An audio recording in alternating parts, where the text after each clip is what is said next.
before. How's everybody doing out there today? We'll see if I still remember how to do this, as I have Alec Nada here with me today.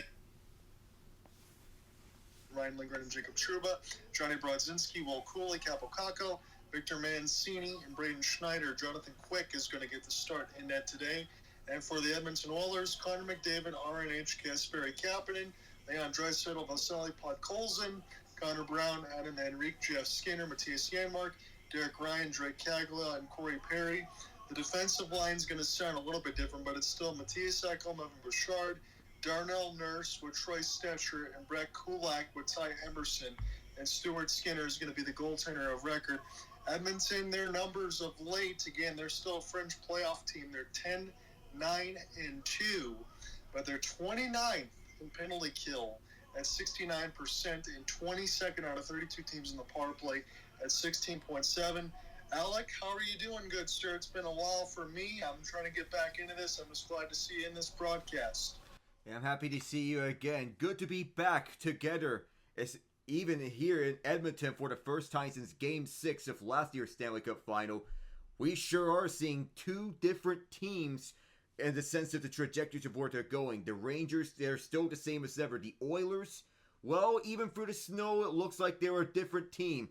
And if there may be a habit that the Oilers tend to get to these slow starts, no matter which season they have, no matter which coach they have. And it feels like it's another one of these slow starts for the Oilers. Penalty kill is way off. Power play is way off in comparison to years past. They got to get it together.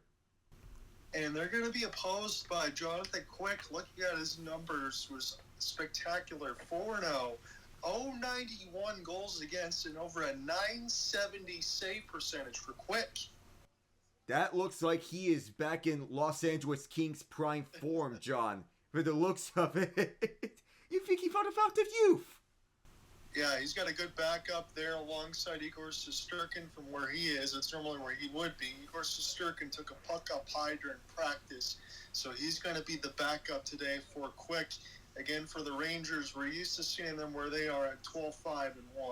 Again, for me, I have the CBC feed, so I might be a little bit ahead of you here, but I'll get things started, try to shake out the cobwebs from being sick and the trip and all that too. We're just happy to get some hockey being called as RNH now. I'll try to get this one to the right side red line. Here is McDavid. They'll play catch with RNH a couple times because Zibanejad gets a poke away from him by Kapanen, and this is sent toward the net. Brushed away by Quick. And now we'll see what they can do with it here as the Rangers will go ahead and take their line change for Peter Laviolette's squad. We're just getting underway at Rogers. It's -10 outside from where they are right now. Thankfully, that snow has stayed away from Michigan. Hopefully where you're at too, Alec, as this one is sent in. Adam Fox bumped in off the puck as this will be bounced a couple times. And now the Rangers will circumvent in their own end. Vinny Trocheck try to get this pass across. He'll pick it back up from Artemi. Now on the right wing side, drop for Artemi. He's got it now from Trocheck. Trying to give it back to him as this goes now toward the right side red line. Working in behind the cage now. Laugh trying to get this one for Panarin. This is sticked ahead, and this will be battle in the offensive end. We'll see who can find it now. Keandre Miller will hold that blue line. Work his way on the backhand. As this is Panarin now trying to find this in between the cages. Stuart Skinner is waiting on the butterfly. There's Podkolzin. He gets lifted from Fox, who retreats into the neutral zone and finishes his check. Stolen now by Leon. Make the pass across to the right dot. Miscommunication is he went for a change. And Draisaitl now can't find the puck as he goes for a change. It's sort of the Rangers. I thought he had a good opportunity to shoot. He didn't take it. 18:05 up to go in the first round. I'm with you alongside Alec Navas. My first game in a while. We're happy to be here with you here on the CBC feed. Stetcher lost it for a moment. This will be flipped. It'll be a race for the puck, and this will be won by the Oilers. Well, in our first game back so far, it is a rather slow start to this game. Well, the Oilers, they did get set sometimes, so did the Rangers on the other end. Well, just say the least, Darnell Nurse had a very ugly sequence the other day when he took a hit up high from Ryan Reeves. Reeves got suspended 5 games as a result, but he's back into the lineup. Good news for him. Nurse missed the last 3 games. Yeah, I'm not going to lie, Alec. When I just saw that camera shot, it looked like a huge shiner. Almost took out the whole space of his eye after that hit. As it's Cooley, he has had outstanding numbers, and we'll get his when we get a commercial stoppage. As this will be picked up now for Janmark. Janmark near the right side board, trying to backhand it, but he's discombobulated by a couple of Rangers, as this will be funneled toward the blue line. Good pinch here for the Oilers. Try to keep this in for a moment, as the Rangers still trying to work in their own end with Schneider. Janmark make this back pass, and Jonathan Quick will stick it away. Here's Schneider. Here for Cooley. It bounces off his stick and skates. This will be across the blue line now, as the Rangers are already near the line change. They'll take it, and they'll get settled now as we're at the 17-minute mark of the first. Edmonton's got the first two shots of this game. Nothing yet for Blue Shirts, but I can't say that because they're on the road, as this is now the Oilers. They'll spin. Emerson lost it for a moment, and this will go back.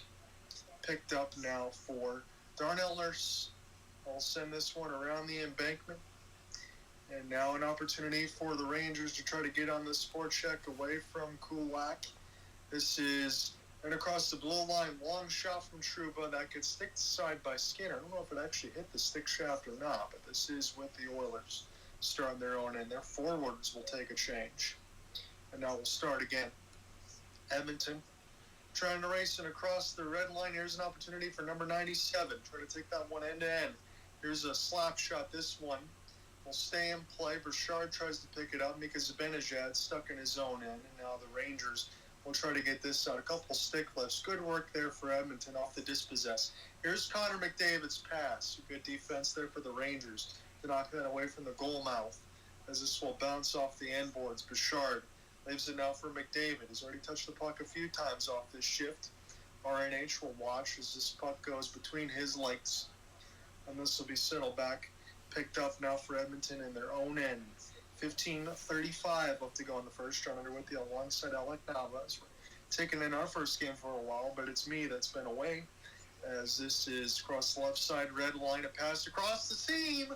Jonathan Quick makes a 5-hole save, although Edmonton couldn't get a stick on it. This will be sent in deep toward the right side red line. And now Draisaitl here for Stetcher. We'll take this one D to D. York can't flip it out. And this will go wide of Quick. Toward the right side red line now. And across the boards, Draisaitl off the pin. Trouba trying to find it as well. And York just trying to get this out of their own end right now. They finally will. Lindgren will send this one down the ice. Lafreniere will give a look there for Skinner, as he'll make the safe play. This will go from dot to dot. And near the left side wall, here's an entry pass. Draisaitl will spin. He needs some reinforcements. Take this one across the blue line. Good save. Quick. It's loose. And now Lafreniere gets it to Cooley. Cooley now across the left side red line. He'll send it in deep. First 4 shots for Edmonton in this game, as we're still scoreless. Really just getting underway at Rogers. We started now for Edmonton in their own end, as we'll take this one left to right for the rest of this period. Janmark. This will be toward the right side. Doc, good stick checking here for New York. Take this D to D, but nobody's home. Now an opportunity for New York. Try to get this in the offensive middle. A little slam to the ice as the Oilers will draw the fans to their feet. Pick it up now for Perry. Off the flip, this one gloved down by Fox. Will bank it off the backboards here. Picked up now for the Rangers. Still contested near the right side boards and across the Oilers logo. Here come the Rangers now. Find the entry. Drop pass to the right side. Got sharp angle chance. This one denied by Skinner, as this is now toward the right side red line. Picked up now off the spin and turn. Edmonton trying to find it now as they'll make a back pass. And good contest here for the Rangers. Good full-scale forecheck as this one's sent in by the Oilers. They'll have to go ahead and take their change, and Keandre Miller has got it as this action hasn't dispersed just yet. Shots on goal are 4-1 in favor of the Oilers. We're still scoreless. We'll go offsides, 13-14. Well, that was the first save of the game for Stuart Skinner. It took him a while. But Drake Caggiula, number 8 in navy blue for the Oilers, he leveled his man. Capo Caco caught his man driving onto the zone. Dead center, excellent check. Yes, it was. First look for me, for him as well, for Drake, and that was a good hit, as you said. And now Alec, I'll take a look at it. I know you talked about it a little bit in the open because, again, I did join late. We talked about those power play numbers and those penalty kill numbers. Yes, it is a slow start. But when you think about it, I know it was more toward the playoff time last year. You're thinking about Edmonton's penalty kill, 29 of 32. It used to be first. If they used to be, they only allowed 4 power play goals all playoffs last year. I don't know whether it is the exhaustion of the penalty kill or if they were playing with their heads above their waters all playoffs long on the PK, but this sharp of a fall off, unless there's some sort of reason for it, that's a big shock to us, John.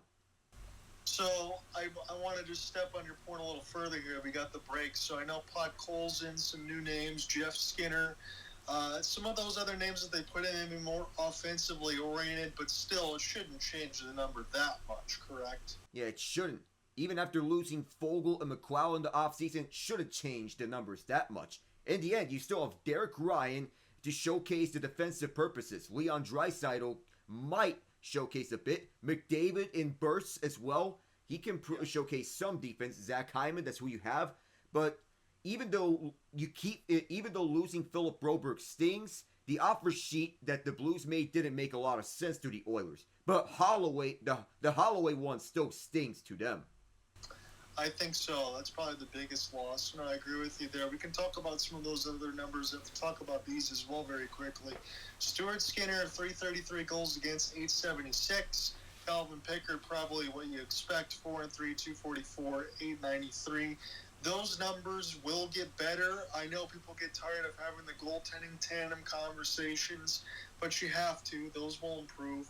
Alec and I aren't saying that they're going to get a January, February type run where they win 16 in a row or whatnot, but you think that's definitely going to get better as we'll get a stoppage right at 13 minutes.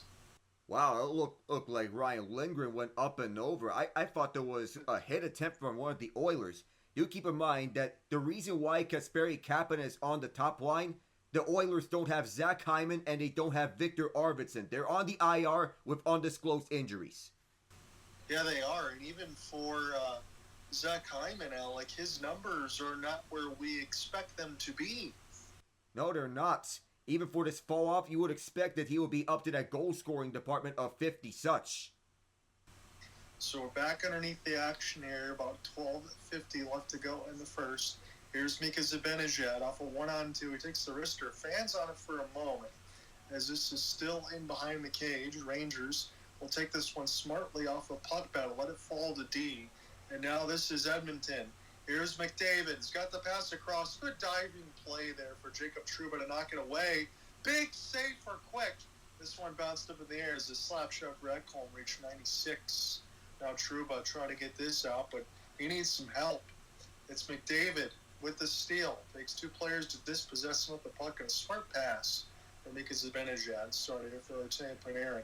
I know that there's a lot of conversation from Artemi year to year as far as the numbers on that contract, but what he continues to provide offensively, I don't think you can even laugh at it or say that it isn't worth it at this point in time. He just continues to pile up the numbers as the Rangers are 6-3 in the last 9 games. Here's a good pass across, and that shot goes wide. Another opportunity for Quick as he's swimming a little bit in the crease right now. The Oilers are bringing the heat in the kitchen. Fox trying to find this one now. Stolen across right boards. What a stop by Quick with a glove. And this one goes to the right side of red line. This will test the octaves. Kulak with a chance. That one is stopped by Quick a couple more times. He has been ridiculous here in the last couple of minutes. He's up to 9 straight saves, 2 shutouts in the last 2 starts.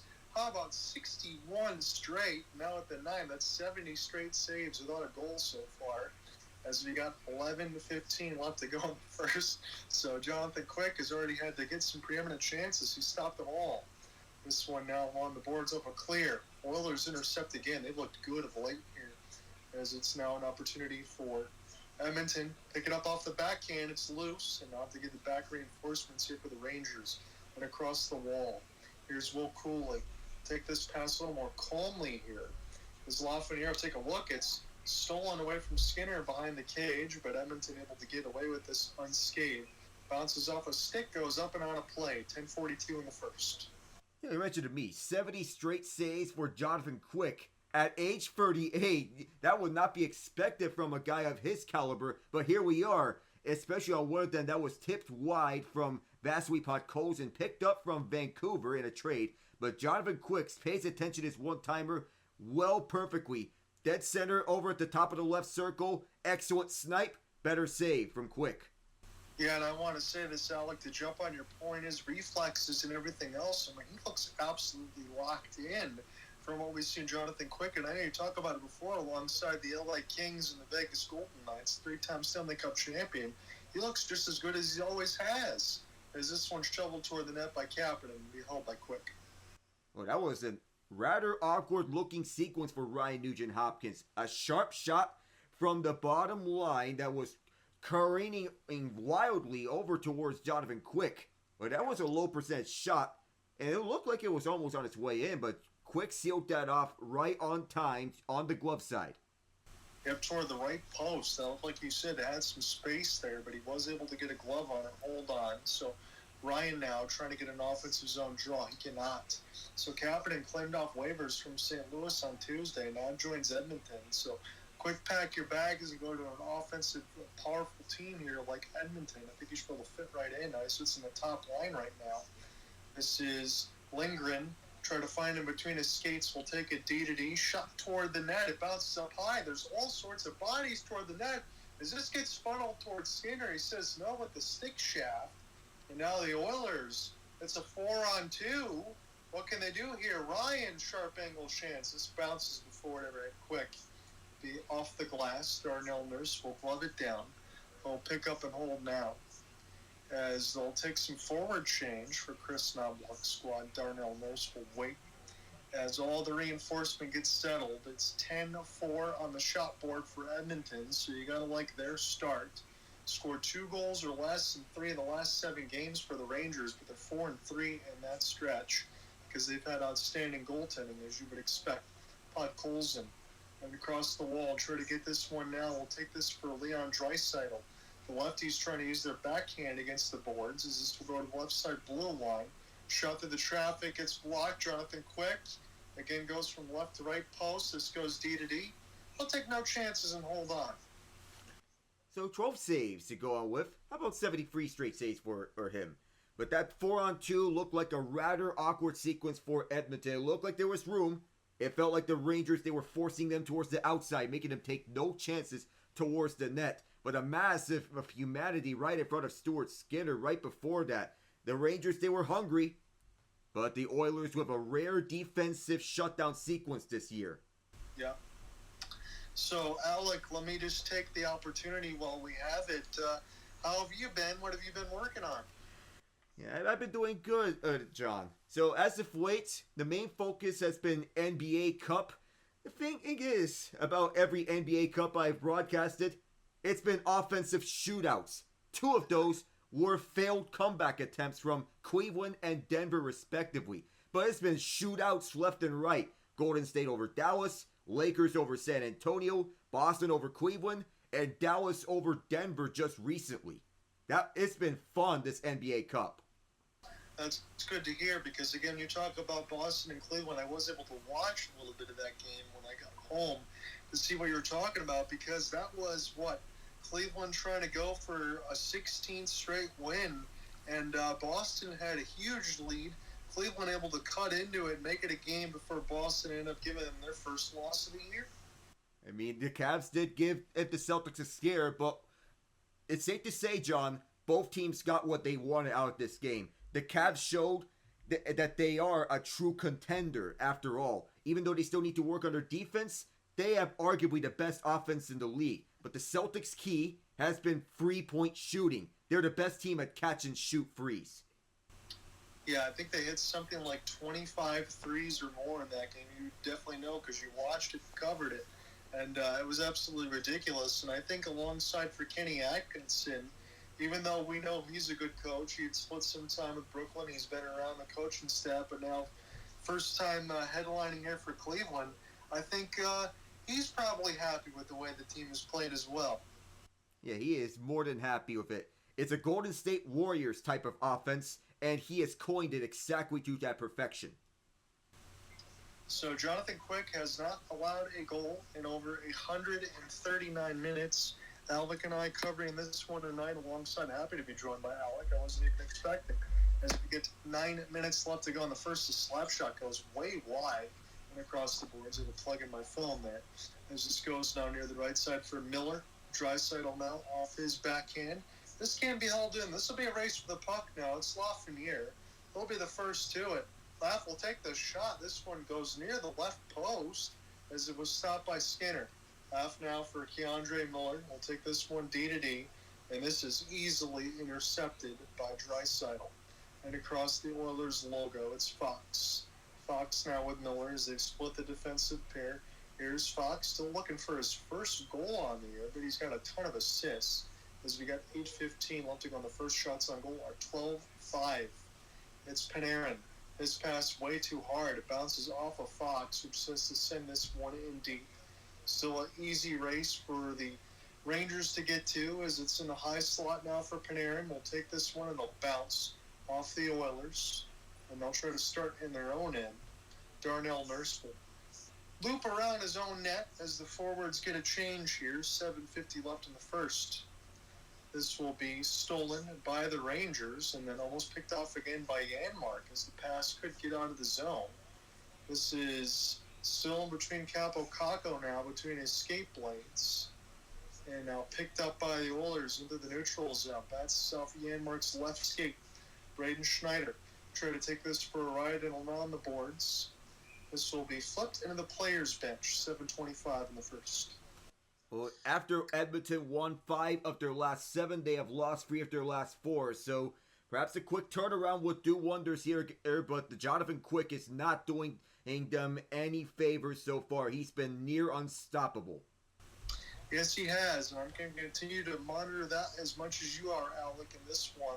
Again, I'm just waiting to see when Jonathan Quick is going to give up a goal, and if he looks like his age or if he continues to look the way he's looked throughout this year, because when you end up doing those all-star ballots and you think about that for the next few months, if his numbers stay the same, he's going to get a nod for me, even if he doesn't make it. As this is picked up now away from McDavid. Here's an outstretched pass. Kapanen now for number 97. Spin and turn to the traffic. False splits for Quick. It's underneath them. Well, a huge saving grace for Jonathan Quick is that even though he is getting up there in age, is that he still has some mobility left in him. That Connor McDavid, he was quick to this puck. Jonathan Quick, well, like his last name, he is quick at getting down, even though he loses stick partially, but makes the save sitting down off the pass from Kapanen to McDavid. Possibly the boost that Kapanen needs if he wants to live up to his first-round draft pedigree. Yeah, and you get an easy opportunity, Alec, when you get to play along that first side with Connor McDavid. That's definitely going to boost your point totals and make you feel good. Here's a rush off a chance. This is a good save. Stuart Skinner made that one as he got a good robbery there. None other than Chris Kreider to get end-to-end. And with the speed for the Rangers, that's what he's known for, going end-to-end, using that speed to his advantage. Of course, when short-handed, look out for that one. Yes, he's been known for that. We talked about that a bunch of times. 6 goals, 2 power play last 7 games, and for the Oilers, he chipped and chased that one to himself off a one-on-one against Stuart Skinner. This is a defensive zone win for Ryan. Picked up now for Mika. This first period has flown by. I guess that's good for me, so I feel like I haven't lost too many steps here for this play-by-play, as this is picked up now for Keandre Miller. Chip this one in off the glass. Stuart Skinner will get this to his defensive partner. And now the Oilers try toward the right side as somebody gets taken down. I'd be surprised if that's not a penalty, but we play on here.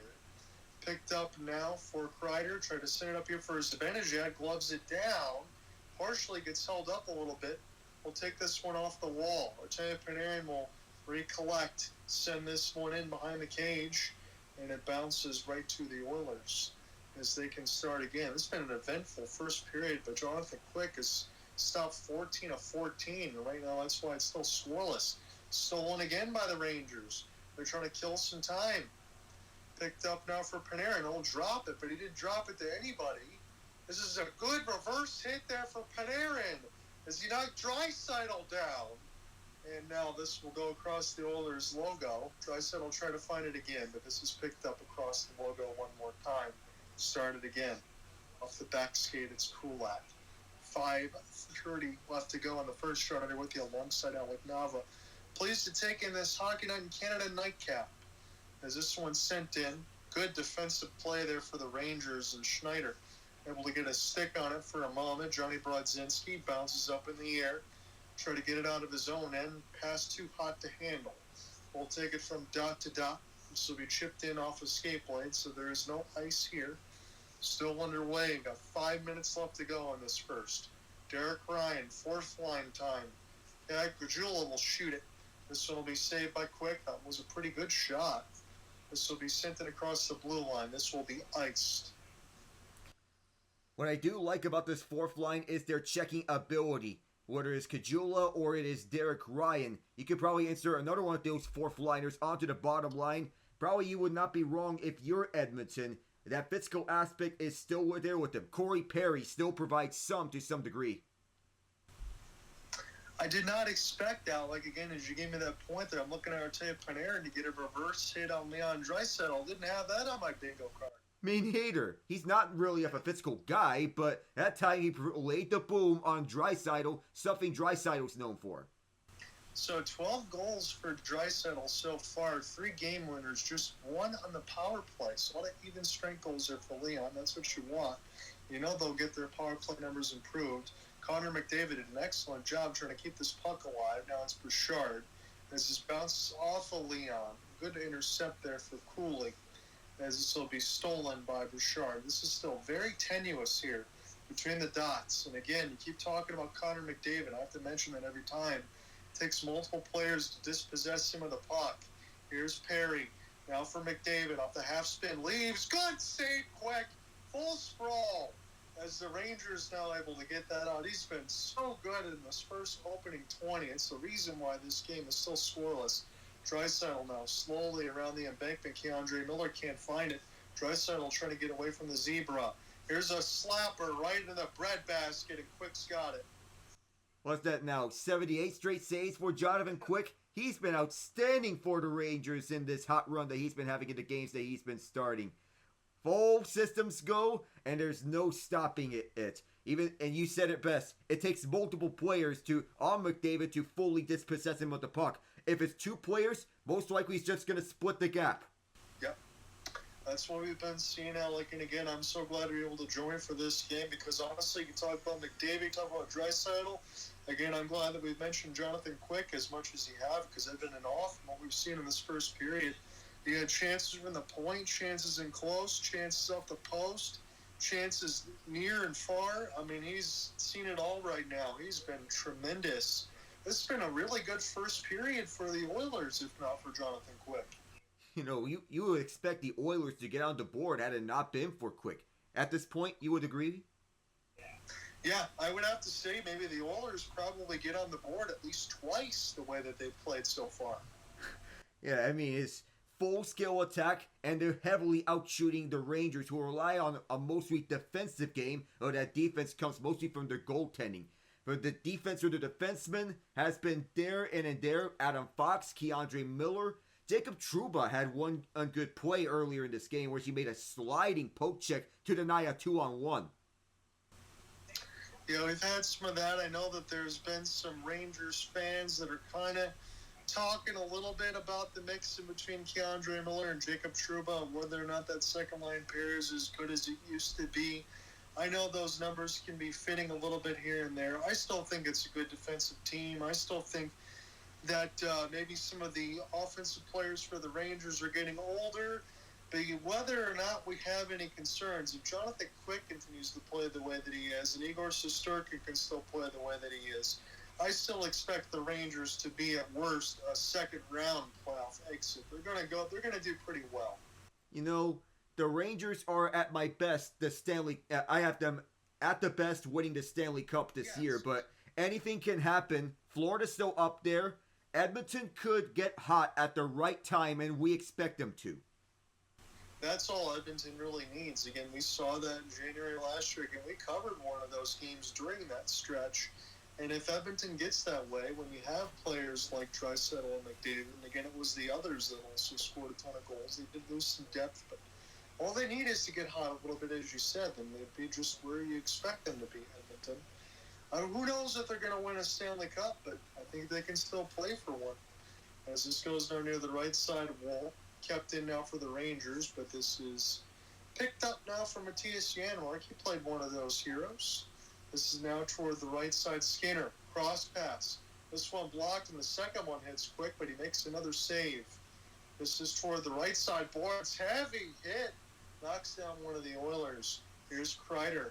And off the rush, slows up. Good stick lift and eyes. Adam Fox was cutting the lane. Oh, that was a heavy hit towards the far side. The Boars knocked the wind out of one of the guys. But even though for all of that, the Rangers get a legitimate chance, but they're still getting heavily outshot here. I mean, they're just getting pounded at their own end. Yes.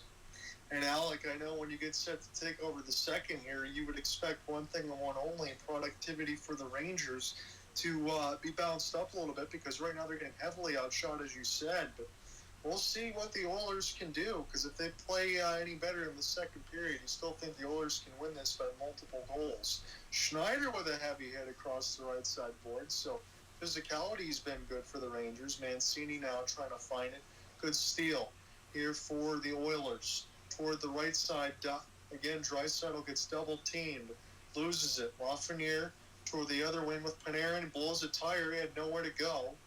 And now the Oilers, Draisaitl off the back skate, stays on side. He's near the right wing. Here's a slapper, scores! And the Oilers on the board first. Well, there goes that shutout streak. Well, finally, somebody solves Jonathan Quick, and just like that, the shutout streak is over. Vasily Podkolzin, the one guy that the Oilers brought in to replace Dylan Holloway, on the board. A well-effective one-timer from the high slot, and he rings it off the post inside. A perfect pass right on the money, but Artemi Panarin, that's got to be the worst possible time to blow a tire. It's no fault of his own. It's just bad luck for Panarin. Ouch. That's got to hurt. When you fall in your own end like that, you don't think it ends up in a goal, but as you said, Podkolzin wide open in the middle of the slot off the cross pass. He just pounds the pill in the back of the net there, so it's 1-0 Edmonton, and the team that should be ahead is finally ahead. As now it's 19-6 on the shot board, but again, Jonathan Quick's probably stopping this game right now from being 3-0 Oilers. So Podkolzin gets his first of the year at 17:34 from Draisaitl and Connor Brown. Toward the right side, Oilers hungry for more. Here's a wrister. This one stopped. It bounced off some bodies, and now the Rangers really need to find an answer here. Capo Caco, he's driving toward the net as this shot goes wide. Picked up now for Cooley. Sends this back around. This will be a good opportunity for the Rangers as they get a power play. Slap shot gets denied by the crowd. Now Cooley sends this one on the left side down. Here's a drop. Opportunity now for Artemi, who's back out there. The delayed hand still in the air. This is Brodzinski. Fires. Good save, Skinner. Into the traffic. Capo Caco sends around the embankment. The Oilers going to be tired. Here's Panarin with a clapper. And this one still not touched by the Oilers yet. Near the right side boards. Spin and turn. Cooley lost it. Picked up now for the Rangers still. And across the left side boards. Brodzinski. Now Panarin. He's going to play the D-line side. Wrister blocked. This is raced and gloved up in the air. It gets some pushing and shoving. But the Rangers get a power play with a minute left in the first. You know, the more that the Rangers have possession of this puck in the offensive zone, the more dangerous they're going to look. And I believe Brett Kulak is the guilty party of this penalty. Looks like a hold, and it is a hold on Capo Caco. He got slowed down clearly. But the more the Rangers had this puck in the offensive zone, the more I was convinced they're going to tie this one up, are they? They didn't, but they look very dangerous on that position. I give them full marks. Yeah, you're right, Alec. And again, that first sequence that we just saw there from the Rangers that drew that power play off the hold from Kulak, as you mentioned, that looked like the Rangers team that I'm used to watching. I know you can say the same thing. The penalty kill was 31st for the Oilers. When we talk about that going in at 69%, you want to be about 80% of your average, so they're well below that. And this is a wide open opportunity to open that door and tie this game back up at 1. If the Rangers can do that, I think that they would feel good, because you'd have to imagine that second period is going to be a little bit better. They can't continue to skate by as they did in the first. Here's the power play. Picked up now for Vinny Trocheck. Take a seam pass from dot to dot. Zibanejad slap past Panarin. That one shot wide. Trocheck now across the left side. Dot slow it up now for Mika. Here for Panarin. Walks in. Wrister. This one tipped. Picked up by Panarin. Not going to say slew foot, but he gets knocked down to the ice. This will be settled back down now for Trocheck. Across the left side boards. Vinny now tries to find it. We'll see if the Oilers can clear it out. They'll do so successfully. 25 seconds there, about something on the first 0 for 4 in the last 4 games for the Rangers in the power play. So just one power play opportunity per game. Haven't had a lot of chances to see what they can do. This could be a short-handed opportunity for the Oilers. They didn't wrap it around. This goes now for 10 seconds. Open to the dots. Scores! What a backbreaker! Darnell Nurse! Oh, back with a vengeance. Can't you say that? Take that, Ryan Reeves, he says from a distance. In his first game back from that high hit to the head, he gets the Oilers up 2-0. And had it not been for Jonathan Quick, we'd be looking at a 4-0 scoreline, because that's how good the Oilers have been. Badly needed goal for this penalty kill, because they've been ailing. And we saw that same firepower that from the Oilers PK that we seen through last year's playoff run. That was a badly needed goal for this PK. Darnell Nurse, welcome back. Yeah, Darnell Nurse looked like every bit as good of a forward there, Alan. What a shot that was. Yeah, a big time shot. Once again, high slot from the 2 goals that we see as we take this to the end of this first period. Yes, I'll pick this up for the second period as the Rangers will begin on the power play for that frame. Oh, to say that this is an Oiler domination would be an understatement had the scoreline been even more. 2-0, and we got a shorty on top of it. Yeah, and again, I know it's the first for me covering the Oilers this year, but we talk about some of those numbers going in. We brought those up. We let you know where they were struggling and what they needed to improve on. Well, right now, the Oilers look like the team that we saw in the Stanley Cup Finals.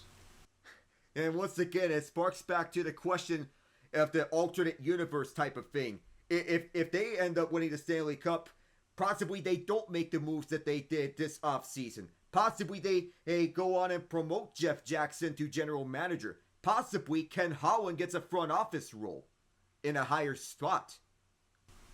Yeah, there would be some moves that probably would not have gotten made, and I agree with you on that. But right now, all you can do, and I know it's the same old refrain, and I know we know the story already, but it's how far guys like Draisaitl and McDavid take you. We've been saying that for years. We know it's a complete hockey team, and you need other players to contribute right now. They've been doing that as well.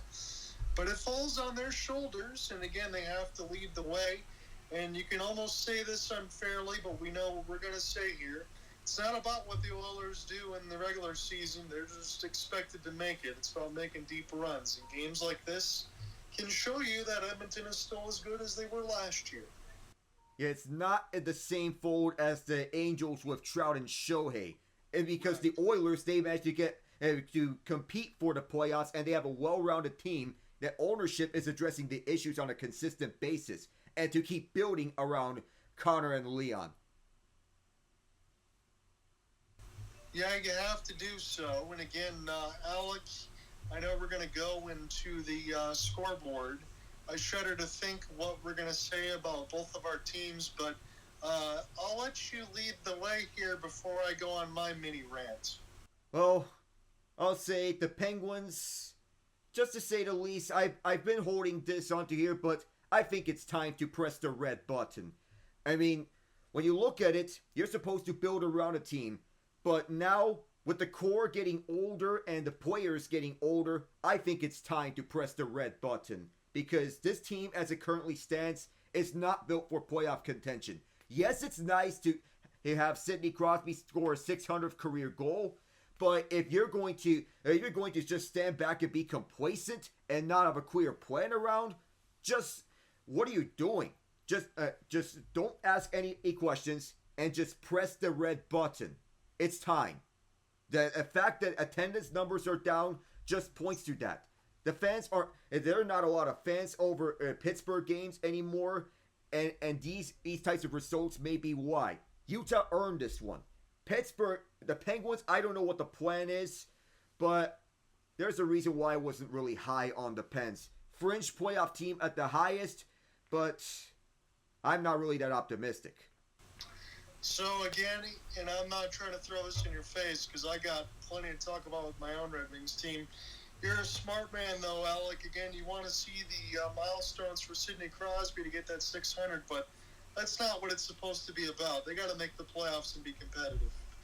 For sure. That was the main goal, and so far, it doesn't seem like it's happening again. I want to say this about my own team as well. I have not covered a Red Wings game yet, but I will against my own better judgment when the Flames and the Red Wings play, because the Red Wings took 2 games for them last year. Right now, the way the Flames are playing, I don't think the Red Wings are going to take any meeting this year, but I'll be interested to see what happens Wednesday. I do want to say this, though, about one Derek Lalonde. There has been maybe 3 games in the mix of 20, and I might be off by a couple, Alec, but I'll say 3 games, maybe 3 to 5, where the Red Wings actually outshot their opponent. Again, the game I saw before was a 5-4 overtime loss to the San Jose Sharks, in which they were almost outshot by 20. Today they lose 2-1 to the Bruins. I understand, and you and I can make the same points about teams in the Eastern Conference, not even in the West, being 500. It's still early. What are you complaining about? I know people were going to talk about that. I also heard some of the stuff today about owner Chris Ilitch, who we know from the Tigers and the Red Wings. I've told you many times about he wants to be cheap and not spend the money. That Eisman supposedly had the rumor all set up to go with Steven Stamkos, but the management wouldn't okay it. I don't care what stories you want to talk about, but I will say this. You have Jim Montgomery, who was just fired from the Boston Bruins. I happen to think that was incredibly unfair, but good for the new coach to get the first couple of wins. And you still have Tom McClellan there. I don't think it's too early to think that Derek Lalonde, I think his time is very numbered. And I think the Red Wings need to make a coaching adjustment very quickly, because other than Dylan Larkin, who's got 11 goals on the year, things aren't working right now, and this team just doesn't look very good. I don't enjoy watching them. Ooh, I would say the least. Speaking of Jim Montgomery, if Derek Lalonde, in the event he gets canned mid-season, I think Detroit has to immediately pick up the phone and call him. Ask him and ask if he wants to be the head coach for the Red Wings. Immediately go straight to him. If there's no coaching option available left for Montgomery, I would believe he will be the most sought after head coaching candidate in the league, bar none, next summer. Because that decision to fire him absolutely shocked me. I felt like it was a sort of a panic move by the Bruins to fire Montgomery, even with the slow start. I get you have Pasta, I get you have Marchand, but even though the offense is very inconsistent, the depth is questionable, a coach can only do so much with questionable depth, and you have your top-end scorers contributing on a nightly basis. But the biggest surprise to me was the goaltending, and it felt like Jeremy Swayman took the wrong route by holding out, because he is off to a very similar start as Linus Ullmark. Extremely slow. Yeah, and again, you said that perfectly. How much of that do you put blame on Jim Montgomery?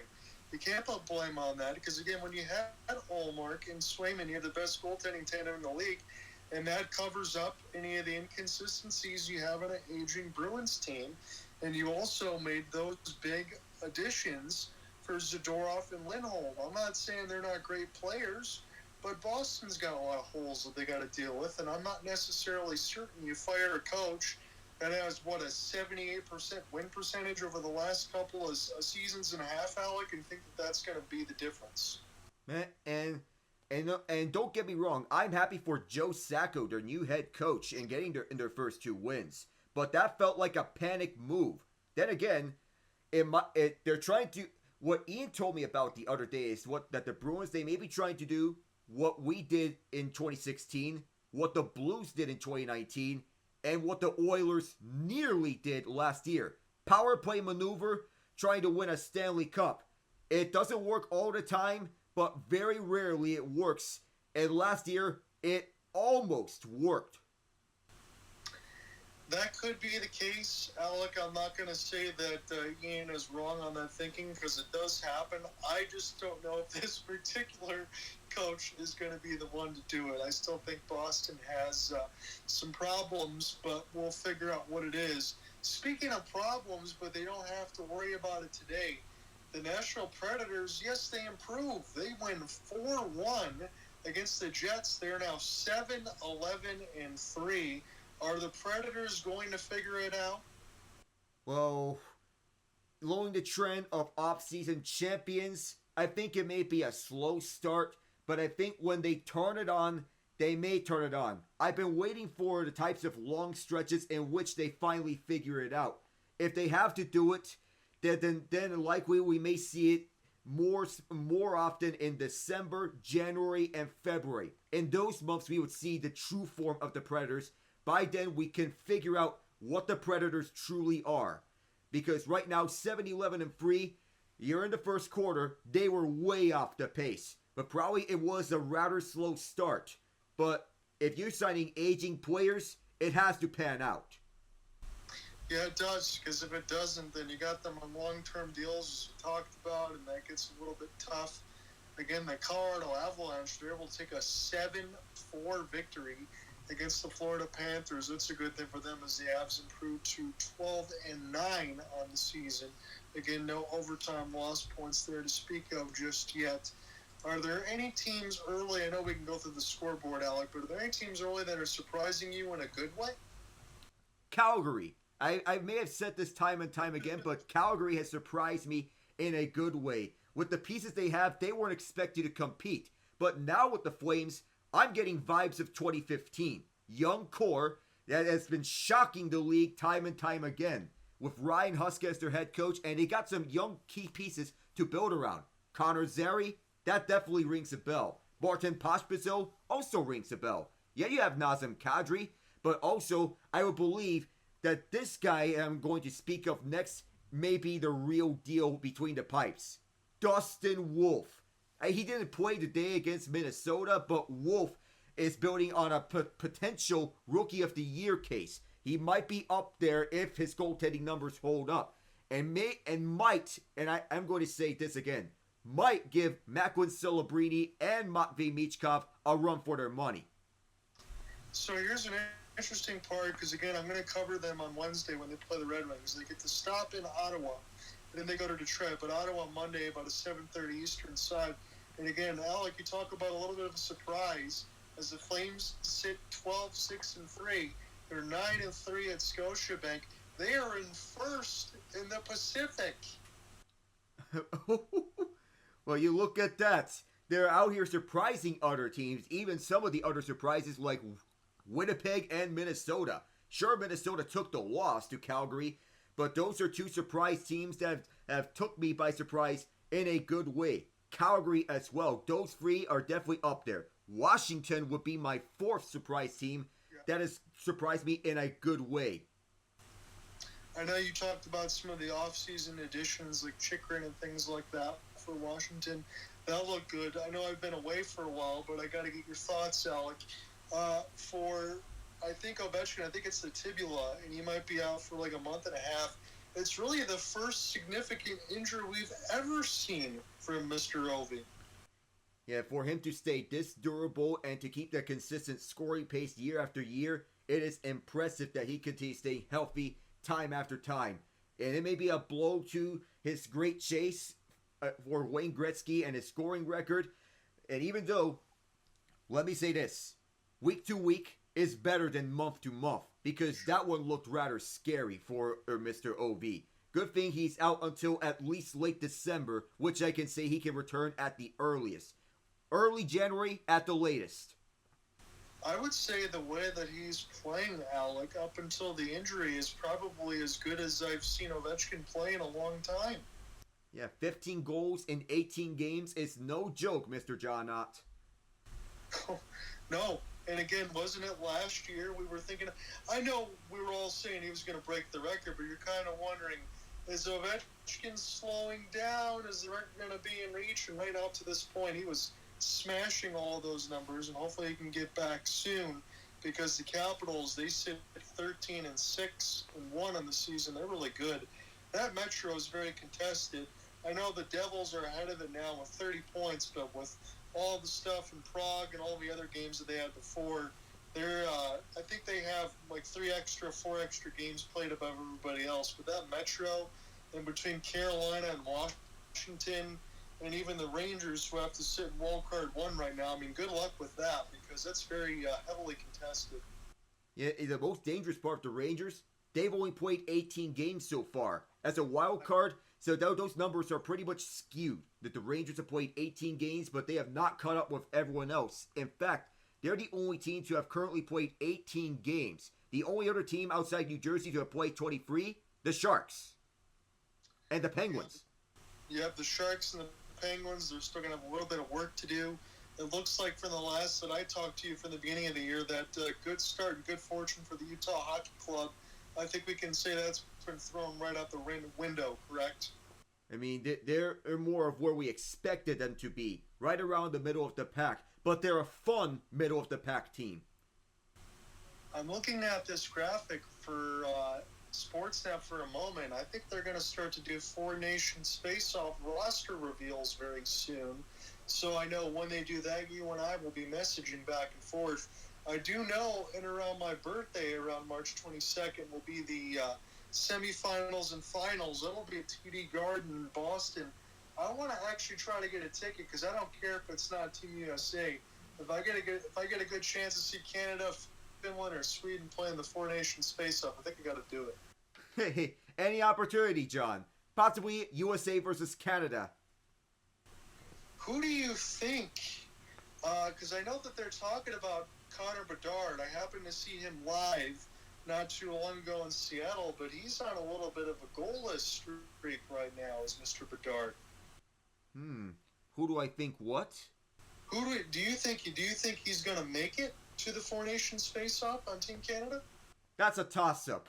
I would believe that youth may provide a factor, but experience could also be valuable for Team Canada. But you know what Canada truly needs?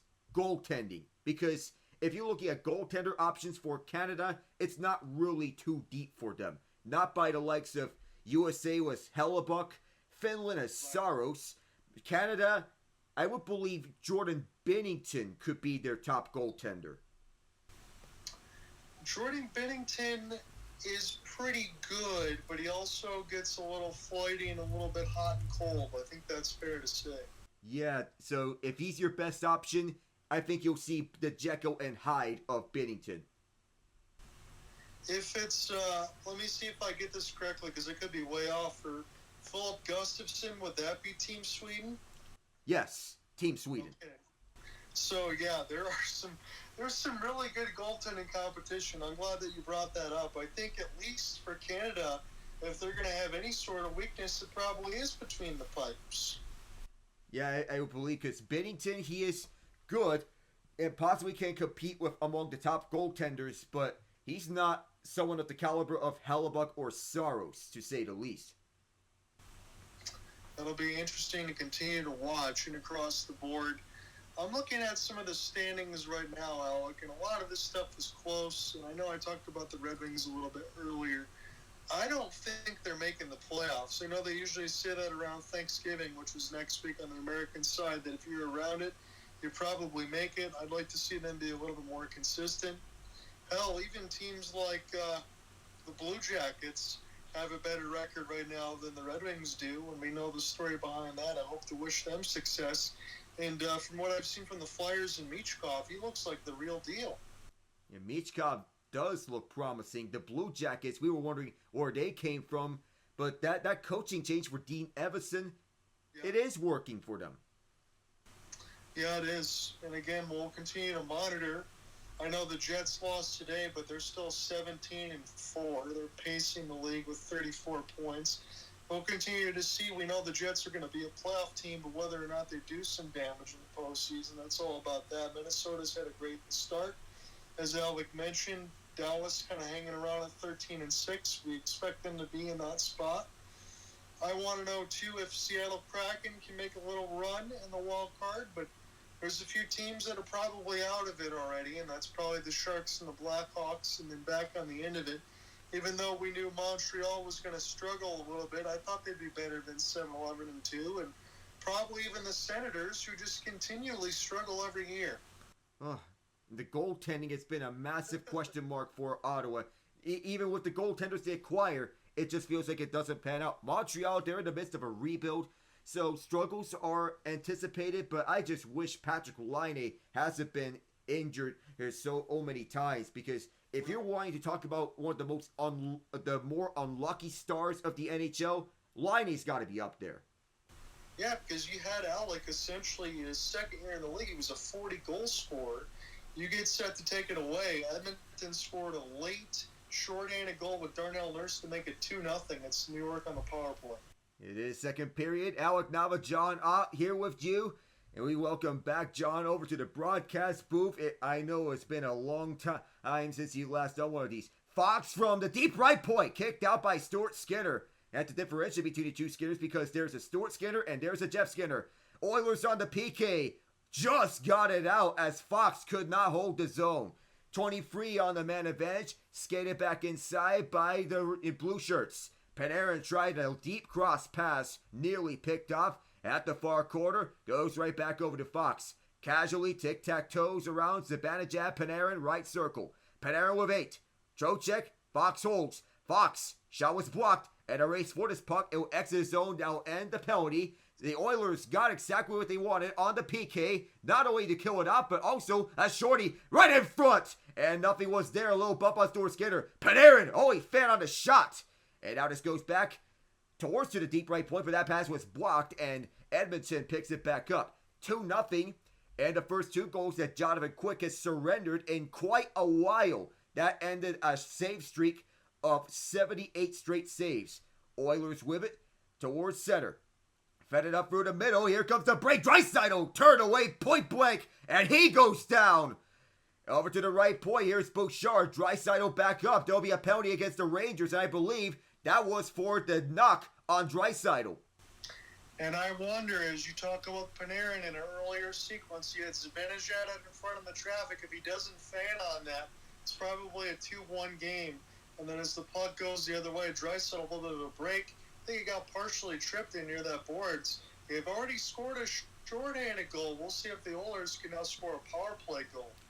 It was not too long ago on which the Oilers converted 32% of their power play opportunities. And even in that 16-game winning streak, it wasn't because of their power play, because at that time it felt like they were converting less than 10% of their power plays. So they can win without their power play, but they'll be headed straight to their power play. 16.9% conversion rate. Draisaitl will be the one taking his face-off, and none other than Jacob Trouba will be the one taking this penalty.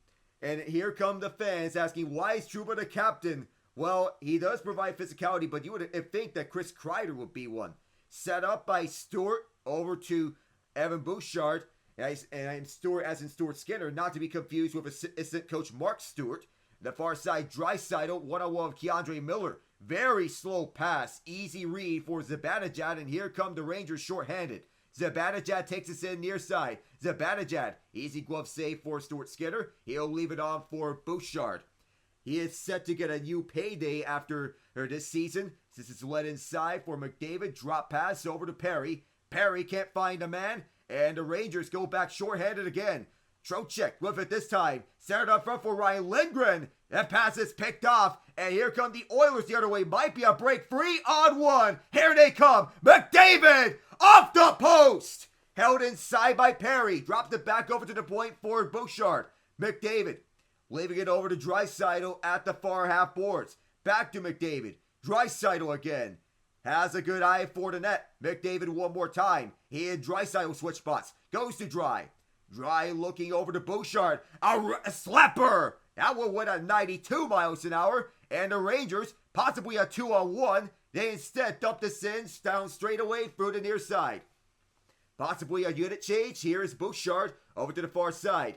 Edmonton's 2 of their last 14 went on the man advantage. They ought to get those numbers up. This puck just saved inside by Ekholm.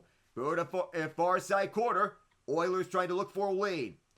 There is none right now. A double team and a spinorama from CMD. Far corner. Draisaitl again. Ekholm trying to get to the point. He's there. Looking for a lane. There's 10 seconds. There's no lane right now. 8 seconds. McDavid tried to start up. Long shot blocked. It goes right back over to Nurse, rather. Nurse gets it down low for McDavid. Power play's over. Nurse can't keep it in. Rangers have it. Long pass over to Trouba. Can't handle the puck. He'll send it over to Stuart Skinner, who will cover it up. That was awfully close. Not only did McDavid hit the post, but the Rangers had another chance. Right out of the middle of the slot, they elect to go for an extra pass instead of a shot as the second opportunity goes wide. And all of a sudden, as you mentioned, Alec, the Oilers got numbers, and McDavid hits the left bar and out.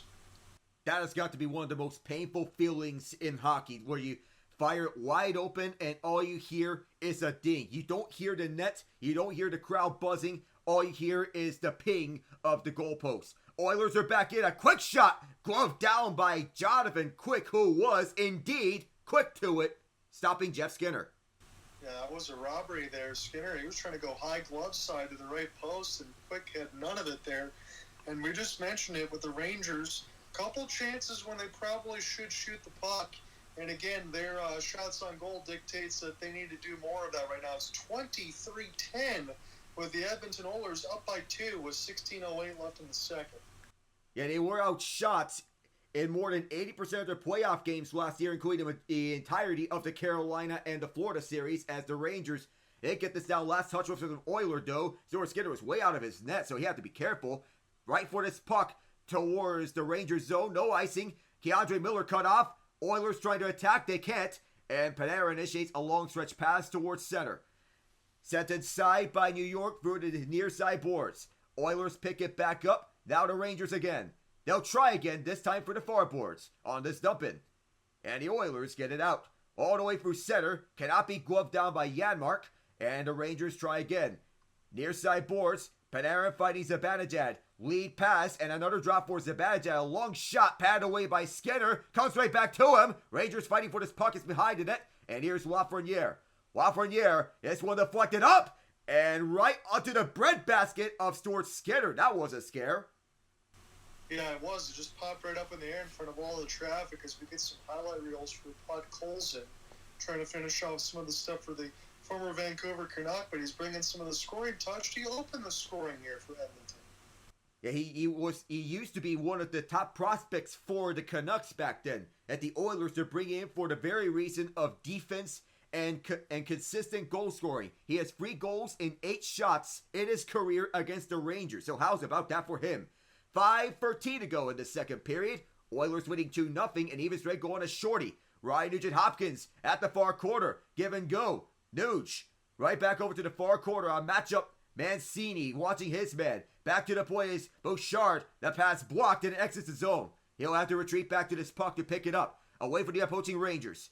Oilers bring it back up. Here's the Nuge. Nuge rips one. And a bad save by Jonathan Quick. Blocker save, rather. Rangers get it out. They're very good defensively. Delayed offside against Edmonton. As here's Schneider. Schneider moves it up for the near side. It gets batted up. And down to the Edmonton zone. No icing as it was across the red line. Bouchard. He has to get something up defensively because some of the plays he made defensively were inexcusable, such as the giveaways against Toronto. Riley Smith, former Golden Knight, won a Stanley Cup with them. To the far side, this is Ryan Lindgren. Lindgren sends one to the net. It bounced off of Stuart Skinner. It's up! And another scare for Stu. He gloves this one down. Alec, I just want to say this might be in passing, but you look at some of these off the rust, especially in the second period, even a little bit in the first. Look at some of these shots that Jonathan Quick has had to save are right in the middle of the slot. They're wide open. I understand you got goaltenders like Quick and Shesterkin, but maybe you don't want to have your goaltender make some of these ridiculous saves all the time. Try to get in front of it every once in a while. It's a recipe for exhausting your goaltender front and center, John. He was just leaving out to dry, and now a quick shot turned away by Stuart Skinner. Now had to make another scare for him after Jacob Trouba God, Halloween's already over. Another shot, another save by Stuart Skinner. He's getting his biggest workload here in this middle portion of the second period. Trouba, deep shot, blocked away. That was Podkolzin in front. Good defensive play for him. Back down deep, I believe. I can't get a number on this one as it goes back around over to the far half boards. Lafreniere, deep point, rips one, deflected, not to the net. Now this one is, and Skinner turned that another way, another one. Still at the zone. Lafreniere, tic-tac-toe. Back towards the point, a deep shot. Here's another block. Here's a loose piece of lumber to the ice, and the Oilers finally clear. There was a scuffle towards the benches, and this one out of play. Yeah, you mentioned that broken stick. It was sitting toward the right side of the boards. Looks like we might go to commercial break as they're showing the snow out in Edmonton. But they were just funneling out in the middle of the slot where the Rangers trying to get shots, but the Oilers were all over it, team blocks, all over the place to make sure Stuart Skinner wasn't hung out to dry. And I guess that brings it up to the previous point I just made. Complete opposite at the other end, where Jonathan Quick had to make a bunch of saves. The Edmonton Oilers said, you know what, we're going to make it easier for our goaltender. Well, it feels like we're seeing the whole back and forth shtick between Jonathan Quick and Stuart Skinner. You're basically forcing your goaltender to do the bulk of the work, and that really does not bode well for you. The Oilers, they're not a third period team, and it's been known for some time now that the Oilers do the majority of their damage early, that they're doing just enough so that they come away with it with the win and doing the damage early in their games, because the danger area for them is late for them. Yeah, that's what we've seen a lot, Alec, and you've hit that button a lot when that happened, especially in the postseason. Again, we saw that for some of the late games regular season as well. You're absolutely right. I wonder if that's going to work in this third period when we get to it, although we still got a lot of the second left. And what I mean by that is, the Oilers have had a lot of the action so far in this game, as you talk about. But the Rangers kind of look to me to be a counterattack team. And I don't know if that necessarily is a recipe for success either. I think the Rangers could play a little bit better than what we've seen right now. Well, if we've seen this before, yeah, we saw this in the time with Henrik Lundqvist, where they are primarily a counterattack team. We're still seeing the same counterattack Rangers that they are playing that game off of. If they're going to make the playoffs and go on a deep run, that they have to adjust to their opponents. Yes, I think so. You got to have a little bit more of attack and a little bit more of initiative, honestly. I understand it changes because of the goaltending, as you mentioned, but you got to push the pace. And even for a team like Edmonton that loves to push the pace, their defensive structure behind there, especially with some of the guys that they have in their back end, I think if you put pressure on them and you put pressure on Stuart Skinner, that's going to make their life difficult because Stuart Skinner isn't exactly Henrik Lundqvist. That is true indeed, John. Bad turnover here for the Rangers at their own end. Evan Bouchard, long shot, another save by Quick. That was a deep shot, and the Nuge keeps this one in. Oilers are pressing here as Kapanen tries to set up. Kasperi Kapanen, a former Penguin, coughs up the puck. Riley Smith, speaking of former Penguins, Zibanejad was the one coughing up the puck this time around. Bouchard tries a deep pass, bouncing puck onto the Ranger end. McDavid has it. McDavid, pass over to the trailer, Matthias Ekholm runs out of room, tried to center it, nobody was there. Rangers have it the other way, through the far side, leave it away. Maybe Will Coley. Coley had it stripped, and the Oilers pick it back up. Ekholm, he just ran out of room on that previous chance, but didn't get the shot off right on time when he wanted it to be. Here's a booming shot from Kapanen, fired wide. 91.4 for Kasperi Kapanen. Oh, a bad giveaway, passed right in front, and a shot stopped by Stuart Skinner, the rebound. There's another block as well as it goes out of play. We've had 3 awful giveaways back to back from both teams. You have Ekholm walking in. All he's got to do is shoot this puck, and for whatever reason, he decides to pass back into nothing. And then Stuart Skinner just recently goes to play the puck behind the net. It gets ripped by the Rangers. A couple shots, the second one goes out of play. And now it looks like Ryan is going to the box for slashing. Now the Oilers, they did score shorty last time around, but this is not what you want to have if you're Edmonton, given the penalty kill woes.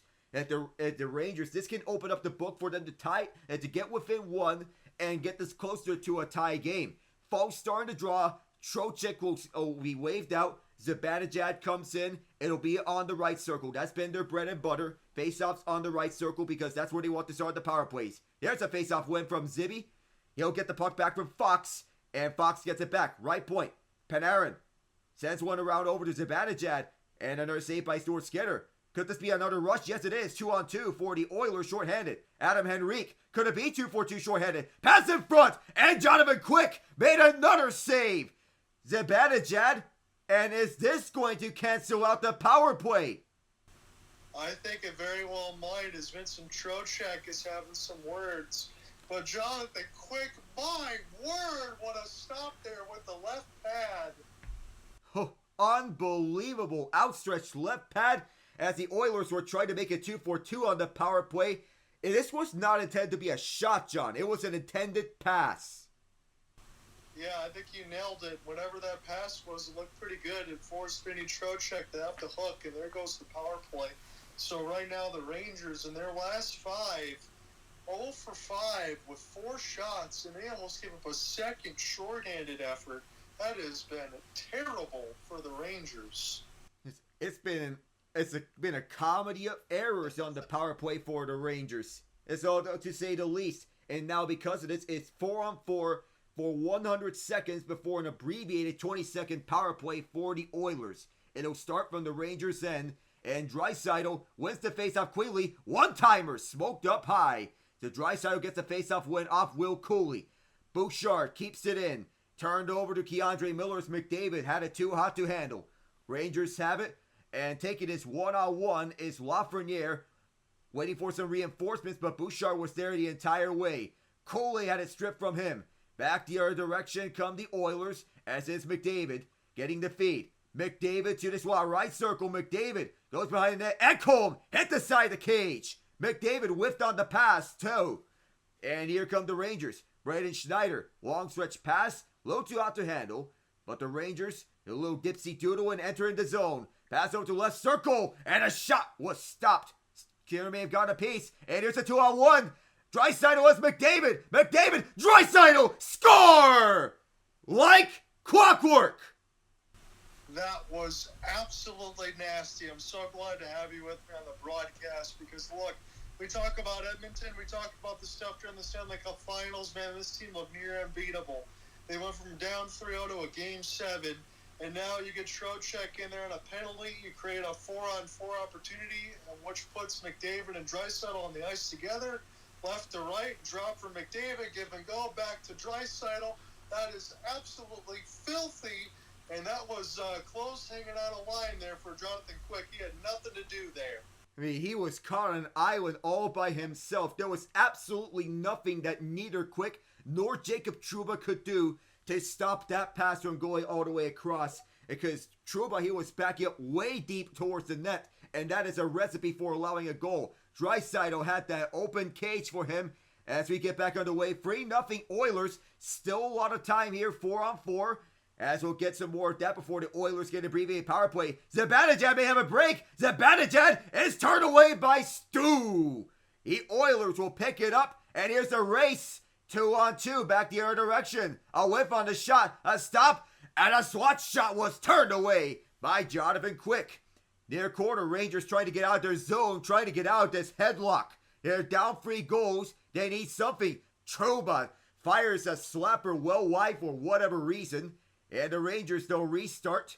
And now the Oilers on a very shortened power play. So odds aren't very good that they score on this man advantage. But probably the Rangers need something, anything. Because they have the puck now. They're in the zone. Probably they're waiting for their guy in the box to come out. That's Trocheck. And he will come out now. So the Oilers, it may go against their power play record. But let's be real. There wasn't a lot of time for them to score that time around. Only 20 seconds on the power play. Usually you don't score on that length of time. Down deep on the shot pass. Oilers pick it up from their own zone. Near corner. They'll skate this one out. Jeff Skinner, opposite side. And here's McDavid. McDavid's in the zone. And there's nothing there. But this comes out to the far corner. Oilers staying with this. And the check should not be shaken free of from Keandre Miller on Jeff Skinner, who, by the way, is still looking for his first career playoff appearance. Brodzinski dropping back over to Kakko. Well wide the net on the shot.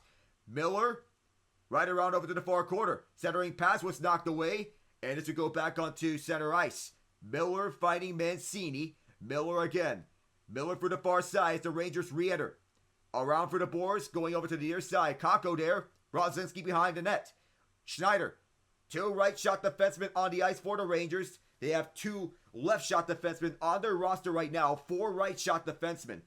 The Oilers are 10-1-1 when scoring at least 3 goals this season. If you remember about how much time how good their record has been with scoring at least 4 goals last season, you would be thinking that they would be world beaters. Amazing. Alexei Lafreniere. The Oilers get it back off the turnover. And this counterattack offense has not been working for the Rangers. They're basically leaving Jonathan Quick out to dry more often than not. Rangers have it, playing the gap. Here is Trocheck. Pass to the left. And I wonder why he didn't take the shot the rest of the way. Probably because of that defender right in front of him. But the Oilers might get something. No, they won't. Trouba gets his one. Not out the zone. This is just outside by Janmark. Janmark to the swat. Here's Bouchard. He rips it and grips it for another red lamp. 4-0. You said that perfectly, Alec. I'm looking the other way. I got my hands in my head thinking, why doesn't Trocheck shoot? I know that there's a defenseman chasing him right in the middle of the ice, but take the shot. You're right in the middle of the slot. You don't. You try to pass it. It's a turnover. It goes to Edmonton the other way. They pinch near the left side blue line with Janmark. Sets it back up for Bouchard. Right in between the dots. Roofs it. Top right bar. It's 4-0 Edmonton. And a perfect screen by none other than Adam Henrique on the third line side. That was a good setup in front. As Bouchard, he says, hey, I got your back, Janmark. And he may be saying the same thing to Henrique. A perfectly executed goal, and the Oilers thriving at home ice. We're back here for the first time since Game 6 of the Stanley Cup Final. Edmonton won that game 5-1, coming off a game in which they were dragging the Panthers all the way back to Alberta, to quote Jack Michaels. Here's a 2-on-2 for the Rangers. They badly need something. Down 4-0. Here is Adam Fox. And that's a stop from Stuart Skinner. Once again, the search for his first goal this year continues. As this puck goes out the center, Bouchard, primary assist from Janmark. Adam Henrique gets the secondary assist. And probably he may get credit for half of an apple because of that screen that he set up in front. Oilers get it back. And they'll send it down the ice from the red line. Quick will lead this over to the near corner. Pass down deep. And this will not be icing. Skinner is out of his crease. No, Nurse for the near side. Nugent Hopkins tied up. Sam Carrick, who was on the Oilers last year. Part of that trade that sent him and Henrique to Edmonton from Anaheim. The Oilers get it right back. Burst of speed for the Oilers. Could they get another one? Make it 5? Not that time around. It's kicked out. Near side, now for the right point. A slapper turned away from Quick. In a battle with Mancini are the Oilers. The Rangers win that battle. They go back the other way. Pass down deep was turned away. Now here is McDavid. Here he comes. He'll stop at the left circle. McDavid tried to leave behind for the trailer man, but instead goes out of play. Oh, what a dipsy doodle from McDavid. Add that to his highlight reel. McDavid tried to split the gap through Edstrom. Poked away several times. McDavid's going to casually skate to this puck at the left point. Now center point. Pass down low is intercepted by Mancini, intended for Danuge. Mancini. Through the far side. His rookie called up to the lineup because Zach Jones is out of an injury. Puck bounced around. And this will go over to Troy Stecher. Deep pass over to Corey Perry. Perry fires. Kicked out by Jonathan Quick. 2 old guards still going in this NHL. Through the far side, race for this puck is going to be won by New York, but a little shot from Cooley on Emerson. Brodzinski for the far side. Brodzinski tied up. Cooley helping him out. This goes back over to the left point for Ryan Lindgren. And a block in front. Oh, that may have snake bit Brodzinski. Ouch. Oilers back the other direction. Derek Ryan enters in. 4th line for the Oilers. Ryan poked away. And it'll be the Rangers picking this up. Cooley for the near side. Trocheck. Shoved once by Kajula. This will go to Lindgren. Ryan Lindgren down low. He looked to Cooley's direction while the Oilers blew an edge. At the far corner is a battle for the loose puck. Stecher and Ekholm there for the Oilers. And 2 Rangers are pinned towards the boards. Oilers pry free. Perry tried to find an open man, but Panarin pries it free. Panarin keeping this one in. From the point, it is Fox to Panarin. Panarin rips it, and he scores! The Rangers get one back. They needed that one. They had to have it, Alec, because I was going to ask you this before that one was finished. It just bled past Stuart Skinner and went to the net as Panarin, the bread man, gets the goal. The Rangers had to have it. But I was going to ask you, are the Rangers even playing defense? Because it was 7 or 8 slot shots just in this period alone, and this one toward the left side post. Skinner had it covered, and Panarin somehow bounces it off the pad, the blocker, and in. I don't think to believe it may be a lucky bounce for Panarin given the shot angle. It was mostly trending towards a save for Stuart Skinner, but it got the lucky bounce and through the smallest of holes for the breadman. Icing here, we'll have a face-up at the Oilers' end. It's just, it boggles my mind. One game, and I'm going to have to remind myself that the Rangers are still a playoff team. We'll go to break, and they're a good team, but what we've seen, Alec, and I don't think you'll disagree with me on this, at least 3 of those turnovers out of the 4 goals are chances that the Rangers could have shot essentially high slot at worst, but in the middle of the slot between the dots, they elect to pass. It doesn't go to anybody. It springs an odd man rush the other way. The last thing you can afford to do on a 4-on-4 is spring an odd man rush with McDavid and Draisaitl, because you know that's going to be in the back of your net. But I think there's too many shots that the Rangers had that they just elected not to take for whatever reason. And the Oilers took full advantage of their chances. Yes. Save for that one Ekholm pass in which he decided not to shoot it, that they've been converted on their odd man rushes.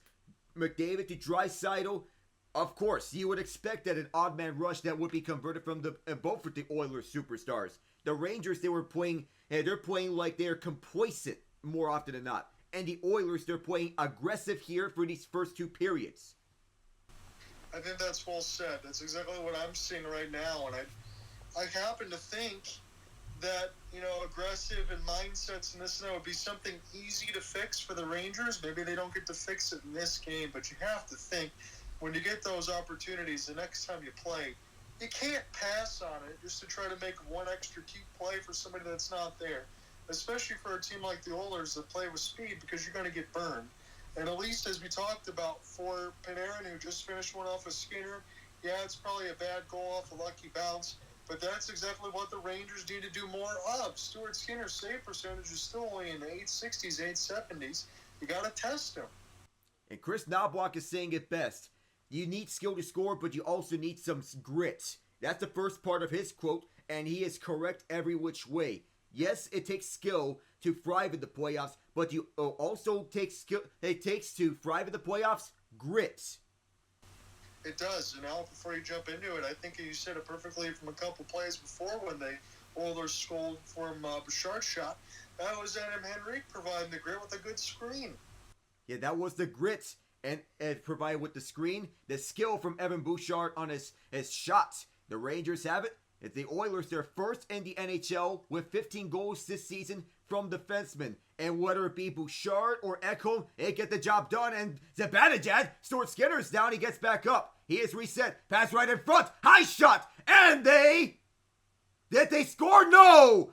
What a save from Stuart Skinner, as I thought Kreider had a goal, but just like him, I was dumbfounded. Well, I can tell you this, for the one that Skinner should have had on Panarin, he definitely made up for it there, because Riley Smith tried to center it out front for Chris Kreider, and Skinner slid all the way over toward the right post. It was bouncing in behind the embankment. Riley Smith tried to center. He slides over and robs Kreider with a glove hand. They are not reviewing this, so it will stand as no goal as we have a race for the puck. Photo finish, it is Keandre Miller. We'll do it over again at Edmonton zone. Yeah, that's Skinner's easily best save of the game there, because you can't mistake it, Alec. If they would have scored there with Chris Kreider, this would have been a 2-goal game, and all of a sudden, back-to-back goals for the Rangers, if not for Skinner's heroics. Yeah, Stuart Skinner's looking like the Stuart Skinner that we saw in the back half of last year's playoffs, especially in that Dallas series where he was absolutely locked in all throughout. Even in that clinching Game 6 where the Oilers took 10 shots and still won 2-1 against the Dallas Stars. Here's Jacob Trouba. Stolen away here, the Oilers. Defense into offense, they're continuing to generate exactly that. Rangers at the near quarter, passing this one on the back end over to Ryan Lindgren. Lindgren, Rangers still with this. Brodzinski, a beautiful spinorama. They enter the zone. Kakko right in front. Tried to get a deflection, but it sailed way wide. Oilers again with this. Deflected up front. Too hot to handle. Kakko with it. Kakko going back over to Lindgren. Lindgren to Trouba. Trouba fighting the Breadman up front. Breadman stolen away here. The Oilers. Could it be a break for Jeff Skinner? Skinner cutting to the net. Shut off by Mancini. So there will be no break to the net for Jeff Skinner. As it gets partially poked away by Janmark. Here is Henrique. Wanting to go back to Jeff Skinner. But he is tied up all sorts. Near quarter. Jeff Skinner again. Skinner over to the far side. A one-time from Emerson. Another save from Quick. And a long stretch pass. Rangers trying to split the defense. And Lafreniere had to skip over him. And the Oilers, they make a clear. What should have been another Rangers chance, but I don't know what it is with them. As it is Brett Kulak leaning for the way at the near side. Kulak around. Through the far end. Derek Ryan shut off by Braden Schneider. Jimmy Vesey going in after this puck on several pokes. Pinned towards the wall. We haven't seen a lot of physicality. Not the levels that I saw between the Golden Knights and the Maple Leafs, because there was much intrigue about that with the Zach Whitecloud hit on Matt Nice, whether it was charging or a hit to the head, as we have one Ranger blowing a tire. And there was much discussion about that. I thought it was a hit to the head from Whitecloud on Nice. Nice was knocked out the game, and Whitecloud got no penalty for it. Far side, Rangers leading this one through. Too far on this puck. Edstrom trying to provide the boom on Nurse. 2 minutes left in this period. Rangers with it. Trying to get another one back. A save by Skinner. The rebound was not there. This goes all the way out to center. Edstrom leading the way. Edstrom fighting Fox. Fox from the near boards around through the far side. Moved around. Zibanejad going after the puck. Kreider will let this one go. And the Oilers 7-1 in their last 10 games against the Rangers. You talk about domination. Well, you're seeing this one here in another episode of the Oilers dominating the Rangers. This one goes to Quick, who'll pass it over. And for the near side, Zibanejad finding in Kreider on that pass. Riley Smith waits, tries to fire it in. Zibanejad helping him out. Oilers all over that. It was Jeff Skinner. Now here is McDavid. McDavid, can he get one here? He'll backpedal around. McDavid to the right point. Now Ekholm thinks about it. Ekholm will fire it. This one wide and collected by Kapanen. Kasperi Kapanen towards the net, and that's turned away by Quick. 55 seconds into the period left. Kreider goes far side, enters into zone. Kreider, and a save by Stuart Skinner with 49.4. Yeah, I think I want to see more of that. Chris Kreider's probably been one of the sharper New York Rangers, especially in this period. And what I mean by that is just simply taking what's in front of you on the ice. Like, we talked about it. I heard you a few times during your play-by-play, and I think you made the right call. Some of the chances for the Rangers, I feel like they're trying to think 4 or 5 steps ahead. Just take the pass that's in front of you, take the shot that's there, and try to build on it. Yes, you're down 3, but I think if you can continue to get some more pressure on Skinner, you could probably make this a 2 or 1 goal game and give yourselves a chance. But if you continue to pass up on some of these opportunities to shoot, it's probably going to burn you. Yeah, if you stay complacent, you're going to more than likely lose the game. And that's what the Rangers are playing right now. Complacent. That's not going to work against the Oilers. No, I think they are playing right into the Oilers' hands. And I know this is probably a question more toward the intermission when we get to it, Alec, but this is a thought that's in the back of my mind. Does Mika Zibanejad look right to you? That is an interesting question, because normally you think of Mika Zibanejad, you think top-line center who can go onto the power play and score from the left circle. Zibanejad, I feel he's more towards that power play A marker, her side. I don't know if he is providing that same energy they had before, but he is producing it around the same pace. But more often than not, I think it's more to do with the power play. I'm going to continue to monitor that myself. That's just a prevailing thought that I had, thinking that he might have been missing a step, or it might have been a game where just the Oilers are playing well, as you talk about, because if they win this one, it'll be 8-2-1 in the last 11 games against the Rangers. Sometimes teams just got your number, but I'm not used to seeing the Rangers look like this. Me neither. If you remember the Rangers from last year in that fierce bout against the Islanders in the Stadium Series, that was a ferocious comeback from them. We'll continue to see if we see anything like that right now, but it's coming up all Oilers here as Alex been able to call a couple more goals in this second period for Edmonton. It's a 4-1 lead now with Panarin getting the latest. Fans are going to the concession stands now as they're looking to get some more snacks to enjoy. Shots are 32-24. Oilers, that would normally be a final shot counter, but now it's shots total for the second period for both sides. As this one advanced further by the Oilers, 37 to play here in the period, quickly behind. Adam Fox taking his time with this. You can imagine this will be the last shift for the big guys for the Rangers. Far side trying to enter, and they do enter the zone right around to Panarin at the near corner. Shoved away by Draisaitl. Draisaitl wanting to clear, but it's poked back in deep. Darno Nurse in protection. Around over to the near corner for his man. Podkolzin, by the way. 10 seconds left in the period. Rangers trying to get back onto the puck. And as this exits the zone, boy oh boy, as this period ends, and the Oilers have been absolutely dominant here through two periods. The Rangers, they just look, oh my word, ay ay ay. Yeah, I agree, Alec. And again, I want to make this point because I saw the shot line the other day because I know when the Flames played the Rangers, they looked really good. They beat up on the Rangers and they had 54 shots on goal.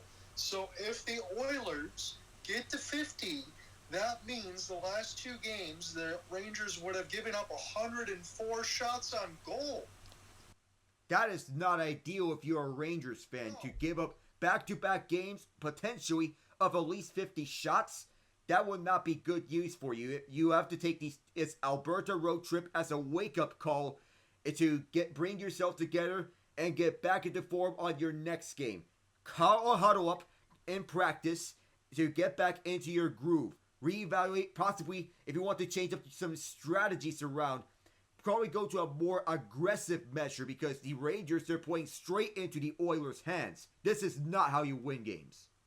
And I agree. I will go back to the Oilers and all the good things that they've done for the first 40 minutes, and we'll definitely talk about that. But that was the one other nail that I wanted to hammer home here in the sense of, okay, if you get above 100 shots on goal combined in the last two games in the Alberta road trip, that's one thing in a small sample size and say, hey, we're fine. It's another thing to say, hey, these are teams that are playoff teams right now and they look good. And I agree with you. With the personnel that the Rangers have, I think you got to look yourself in the mirror a little bit and you got to see we need to make a little bit of defensive adjustments. And also, it'll cut down on the shots on goal that are up against us if we take our chances that are in front of us rather than overpass. Those are just some of my thoughts. I still think this game could be there for the Rangers to score some more if they consistently try to get some more shots on. But there's got to be some sort of suppression.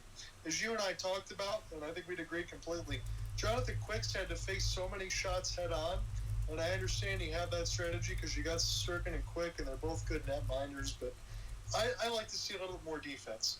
But as far as the Oilers and what they've done, well, you got a lot to like in this game, especially when you get to a 4-on-4, which you had the give go and give right back from McDavid and Draisaitl with the speed.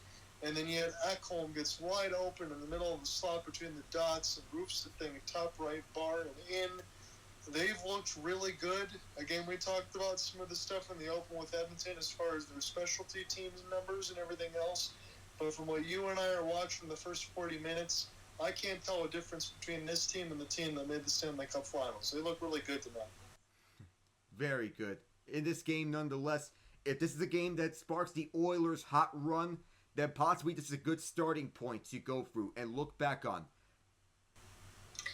And what do you think about, I know it's probably surface levels discussion for me, Alec, but Vitaly Podkolzin scored, and then I know that you have on the top line, as you mentioned, with Kasperi Kapanen, it really doesn't seem to matter who they fit in on the forward side for the Oilers. I think there really isn't a player that hasn't played well for the Oilers today. I mean, you look at it, everyone's played their role. Even when they're not on the score sheet, stats normally don't reflect how good a player has been.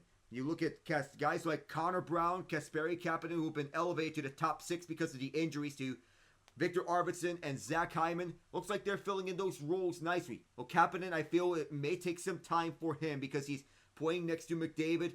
And I figured that I was wondering where a version of Kapanen would be aggressively going after the puck and hunting it down, receiving feeds from their number one star right next to him, because this is his first superstar that he's playing right next to.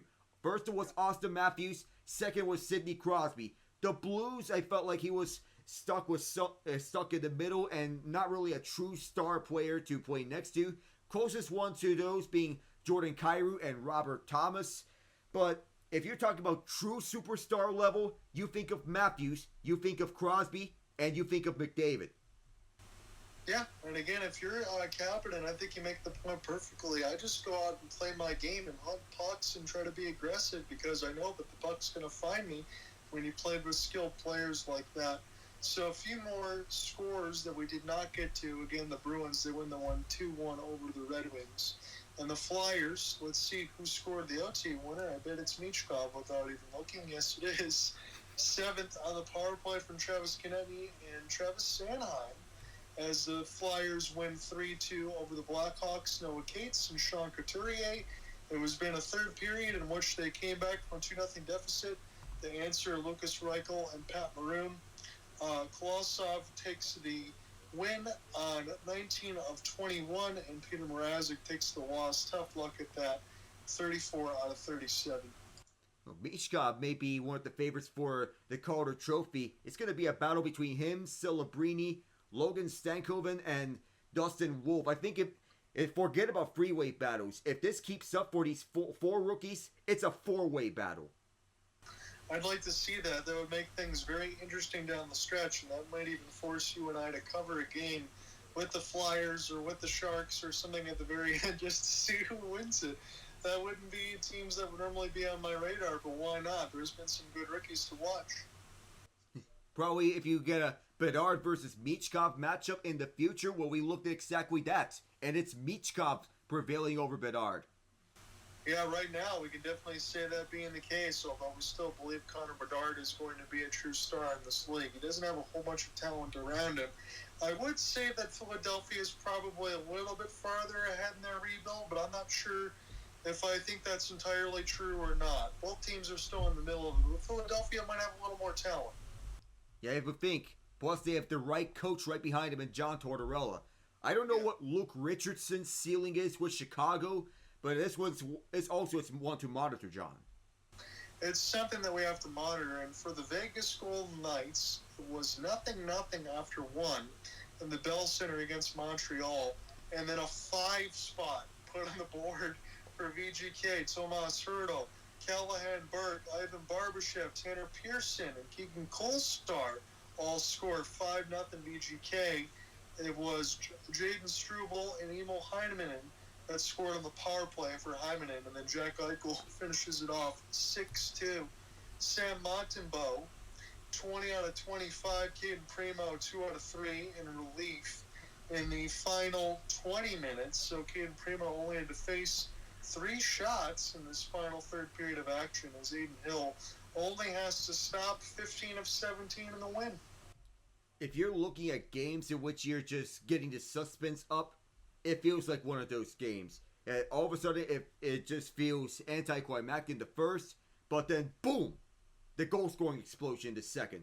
That was this game. An absolute avalanche. And again, for the Tampa Bay Lightning, they're still 6-2-1. They took the loss at Amalie on the home ice, but they're 10-7-2 on the year. Dallas Stars improved to 13-6. Anthony Cirelli scores a pair of goals, and then answers again to Donov and Miro Heiskanen 2-2 after 1. No goals in the second, but Matt Duchene and Rope Hintz help take it home with early goals in the third as the big cat gets to Claude. He takes a loss 24 out of 28. Jake Ottinger, brilliant, 27 out of 29 as the Stars take the W. And Miro Heiskanen, what a night. Tying goal, and he was setting up chances for his guys. Not only that, but also Matt Duchene, who provided with the winning goal. 2 goals in a span of 58 seconds for Dallas in that third period. That's how you had the Lightning look like a fizzled spark in that third. We're taking some looks on the CBC side that I see that Joe Thornton got his banner raised to the rafters in San Jose. He's still got the full beard, a top hat. He skated out of the Shark's mouth. That's a beautiful sight for Jumbo Joe. It sure is. And with his number up retired at the rafters, I would imagine Patrick Marleau and Joe Pavelski join him there one day. Yeah, I would definitely have to say so, and if it's not, we would definitely have something to say about it, Alec, because they definitely should be. Now, I know the Vancouver Canucks, they were able to survive a comeback attempt from the Ottawa Senators. Their record is just 10-6-3, so they're doing fine, but they've improved to 7-1 on the road, so if they start to even out a little bit of the stuff at Rogers, they'll look pretty good. Kevin Lankinen takes the win, 26 out of 29. Jake DeBrusk opened the scoring. Then he also got one in the second from Teddy Blueger and Kiefer Sherwood. It was Claude Giroux and Tim Stützle. Stützle at the 19-16 mark tried to make it close, but Linus Ullmark had a tough night. He stopped just 17 of 21 in the loss. Well, Vancouver has been a rather on and off team this year, but I feel it's been more to do with the absence of Thatcher Demko. Now, reports have said that his recovery from the knee injury is progressing, but when Vancouver gets Demko back, which version of him are we going to see? Are we going to see that stellar version of him? Because if we do, look out, the Pacific Division might be in trouble. I'd hate to say, Alec, and again, I'm no doctor, but I hate to say that it would take Demko maybe like a month to get things rolling, but I think that it's fair. We haven't seen him play hockey in, almost a year calendar time? Well, not since Game 1 against Nashville in last year's playoffs. So, again, that's very limited time. So, several 5-6 months that have been off, and I think at least for him, it would take, I would have to imagine, at least 3-some weeks to get ready to go here, ready to roll again. For the New York Islanders, there was only other score to tell you about. They win 3-1 over the St. Louis Blues. Their record is very odd. They're 8-5, so there's been a lot of games in which they got points, but they took a big 2 points there. Kyle Palmieri scores on the empty net alongside his second with Brock Nelson on the power play. Jake Neighbors scores with the man advantage for St. Louis as Ilya Sorokin stops 24 of 25. And as Alec mentioned, probably the Team Canada netminder Jordan Binnington takes a tough luck loss, 28 out of 30. You know, I may sound like a broken record on this, but I don't get the New York Islanders. They fancy themselves as a competitive team, but more likely than not, they're taking more overtime losses because if you're going to make it to the playoffs, you have to stack up the win column. That the additions that they make in the offseason have been very minimal. And I still keep wondering, are you going to get a new general manager who can be willing to make the aggressive moves and big splashes to convince free agents to come to the Islanders? Because I don't see a lot of that happening. The bright spot is that they have a rookie by the name of Maxim Siplikov who looks very promising for them. Yeah, I've seen him play a little bit here and there for the Islanders. I agree with you there. I will say this to your point, Alec. I don't want to be disingenuous, but if it gets to maybe 8-10 minutes left to go in the third period, and it's a tie game, you'll see the Islanders play it slow. They'll play neutral zone trap. They'll just try to get the point, and they don't really care if they get the second one. It just feels like there's a lot of complacency. And more often than not, that's not going to work against the top tier teams. Because if you get too complacent, you'll be blowing leads here and there. That was the story of last year's Islanders. So many blown leads. Yes, it was. And I guess I lied, is because we had one more score that I didn't tell you about. The Sharks blow it open in the third period, or the Sabres blow it open in the third period to take the victory over the Sharks, I should say. Is Dylan Cousins, Alex Tuck, and Rasmus Dahlin shorthanded an empty netter in the final second. Luke Cunnin scores for the Sharks alongside Fabian Zetterlund, and Peyton Krebs opens it up. Mackenzie Blackwood stops 27 of 30 in the loss, but James Reimer for the Buffalo Sabres, again, that's not a name that I'm used to seeing, especially on that team, gets the win, 31 out of 33. This is the effort that Buffalo needs to have if they were to be consistent enough to get back, especially since Tage Thompson's out, so they need to take advantage of these games. There's one. And I will say this, now that I look at the standings and click on Wildcard and ESPN, and I have to rub my eyes, Buffalo Sabres is the third seed right now in the Atlantic. Ahead of Boston. That's the big shock.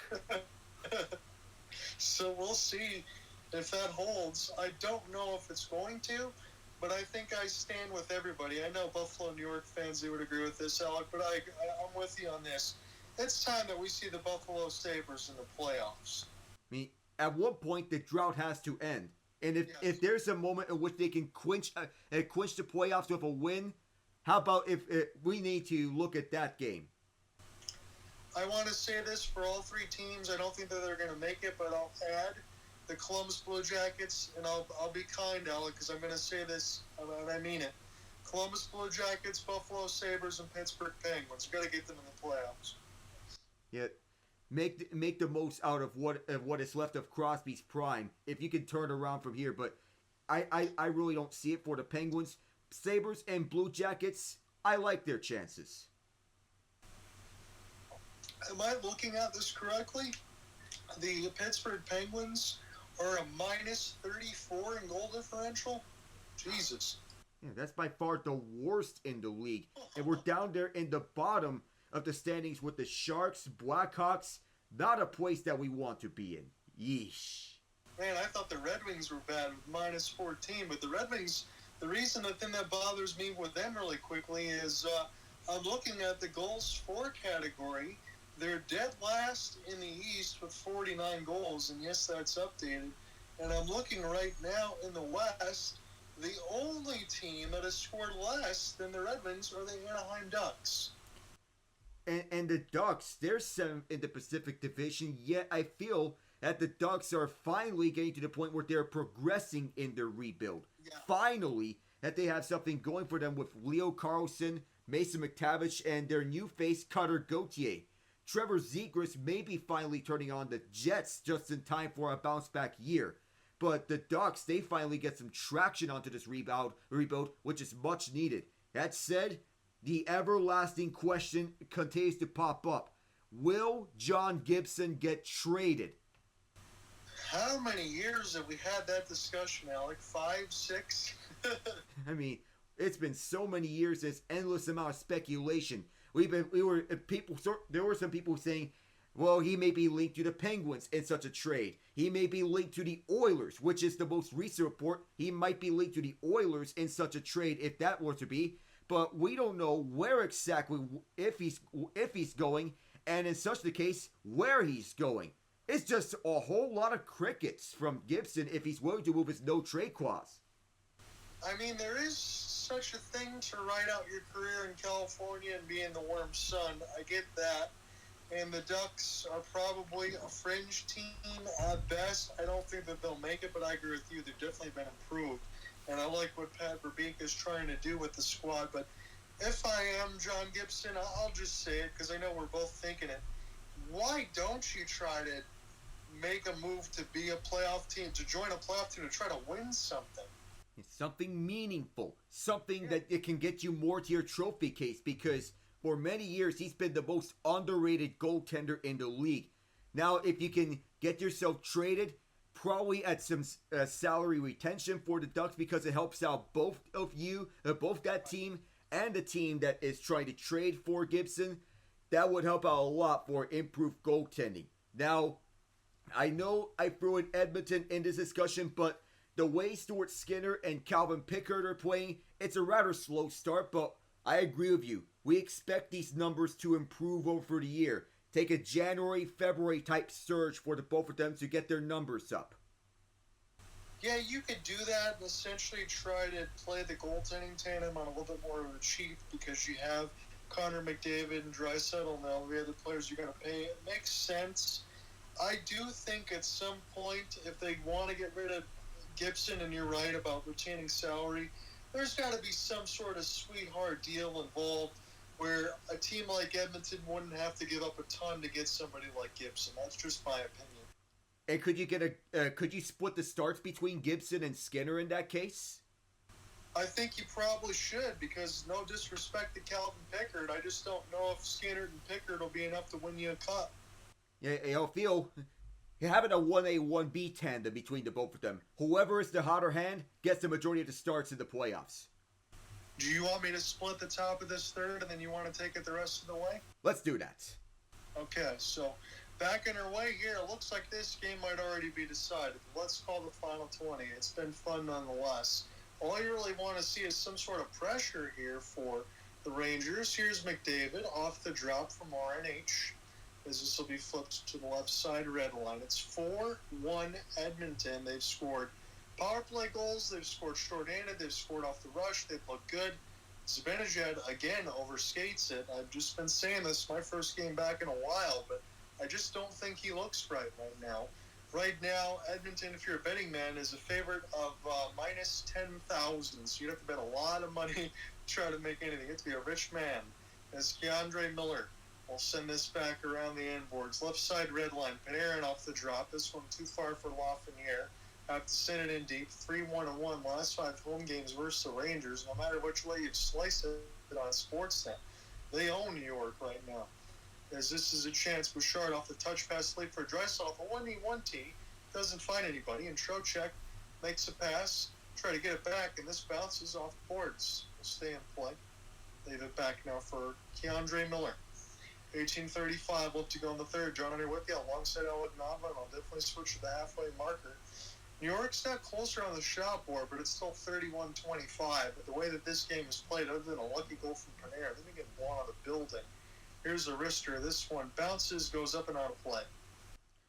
So Will Coley has been a surprise name for the Rangers, because if you're talking about breakout candidates, last year, of course, the easy pickings was Alexei Lafreniere. And of course, he did break out. But if you had Will Coley and your breakout candidates this year for the Rangers, congratulations, you won. Yeah, you definitely did. Again, his numbers officially is you got times 7 goals, 8 assists, plus 13 coming into it. Third line has been the best line for the Rangers by far. All their numbers above double digits. Schneider, pinball bounce, and the Oilers will lift. Can't get it out now. Cooley tries to find it, finishes his check as the puck goes between his legs. Oilers the other way. Overskated for a moment there is Janmark, and picked up now by the blue liners of Edmonton. As the blue and orange try to get this one, but it goes back and across the defense. Chris Snowblock squad has it. They got a comfortable 4-1 lead. 7-2 on the road this season are the Rangers, but it certainly looks like they're about to fall to 7-3. I don't think full-scale panic in one game, but this has got to be a wake-up call, as we talked about, as this Alberta road trip. It's not been good for them so far. I know the Flames have played well, and the Oilers are still a playoff team, but shots on goal are going to get close to 50 unless the Oilers really back off with a 3-goal lead. Spin around now for Perry. Left side red line, try to clear it ahead. And a back check. This will be picked up now for VC to get it ahead now for Brodzinski. We'll send it in deep. Some fourth line time is Carrick. Try to pick it up now, VC. Now Lindgren, take it D to D. Here's a wrister through the traffic, and it's solved by Skinner. He'll hold. Yeah, how many people were that in front of Stuart Skinner? 4, 5? I think it will be around that line. Too tight for the amount of people to get through on the screen, and not a lot of that, which will make it easier for Skinner to make the save. Easier in terms of quality, because not really would you make a save that tight in traffic, unless if you find that hole. Nope, and they need to do more of that, Alec, as far as I'm concerned. Shots and traffic. Try to find some way to cut off that vision. And really, honestly, with 17:02 in the third, I think the Rangers probably need to score in the next 3 or 4 minutes. Get within 2. Connor McDavid tries to win the draw. Keandre Miller will stick chop it in deep. This gets around Kapanen. Backhand extra pass. What a toe save there for Skinner. As he slid near the left post, that's one you'll definitely mark on the card. This is kept in. Rangers. Here is Mika. He'll hold. He's waiting for a lane. That's Panarin now. Panarin's got it. What a sauce. This one goes between the legs for Trocheck. Picked up now for Panarin across the left side red line. Give now to Vinny. He's pinned by Connor McDavid, number 97. We'll watch this one. It's stuck in between the boards. It finally moves here for the Oilers. Chip it off the glass. Adam Fox spin around, try to keep it in. And now the Oilers finally get it out. Race for the puck. Goes to Quick. He'll play with the stick. And now toward the left side blue line, the Oilers will fire it in. They'll take their change, as this will be shoveled, but it's not cleared. The Rangers now have to circumvent around the inboards here. Stetcher tries to hold it in. There's a flip pass, and too many defensive bodies there for the Oilers. Knocks away from the Rangers, and Peter Lavillett's squad will take a change. Race for the puck as the icing is negated. Good hit, delivered against Lindgren. Has to check his head. Picked up now toward the right side red line. Spin now for Zibanejad. That's a good lead. A great back check there for the Oilers to knock it away. Send this one down deep. We'll see if it's far enough for icing. Yes, it is. 15:31 in the third. And a good hit by Vasily Podkolzin on the reverse jam right on Ryan Lindgren. That's what the Oilers were looking for when they acquired him from Vancouver. It's plays like that that can make a simple difference in future games for Edmonton down the line. I agree with you. And in the mix with guys like Philip Broberg, Dylan Holloway, some of the other ones that they lost, I think Podkolzin has taken that same kind of role and done well, because not only has he scored today, but the hit like that, as you said, and good defensive detail, he definitely gets a check mark box today. He's been good. Yeah, that fills in the hole left behind by Holloway's departure to St. Louis. And the Rangers, they had a good shot attempt right in front. It was a tic-tac-toe. They were patient with this puck. The problem is, they took until now to get their best look of this game, arguably. A tic-tac-toe pass this late, you need to have more of that down the line. Yeah, you would like to see that more in the second, a little in the first. Here's a long wrister stop by Quick. It'll be knocked aside the left side boards, and now the Rangers just try to find a passing lane into the middle of the slot. This will be sent in. And across the left side dot now, overskated was Panarin. He tried to get a stick, but he couldn't find the puck. And now the Oilers able to escape the danger with Janmark, as this will be taken away and sent back down deep. So the Rangers, if they want to, can just take a change.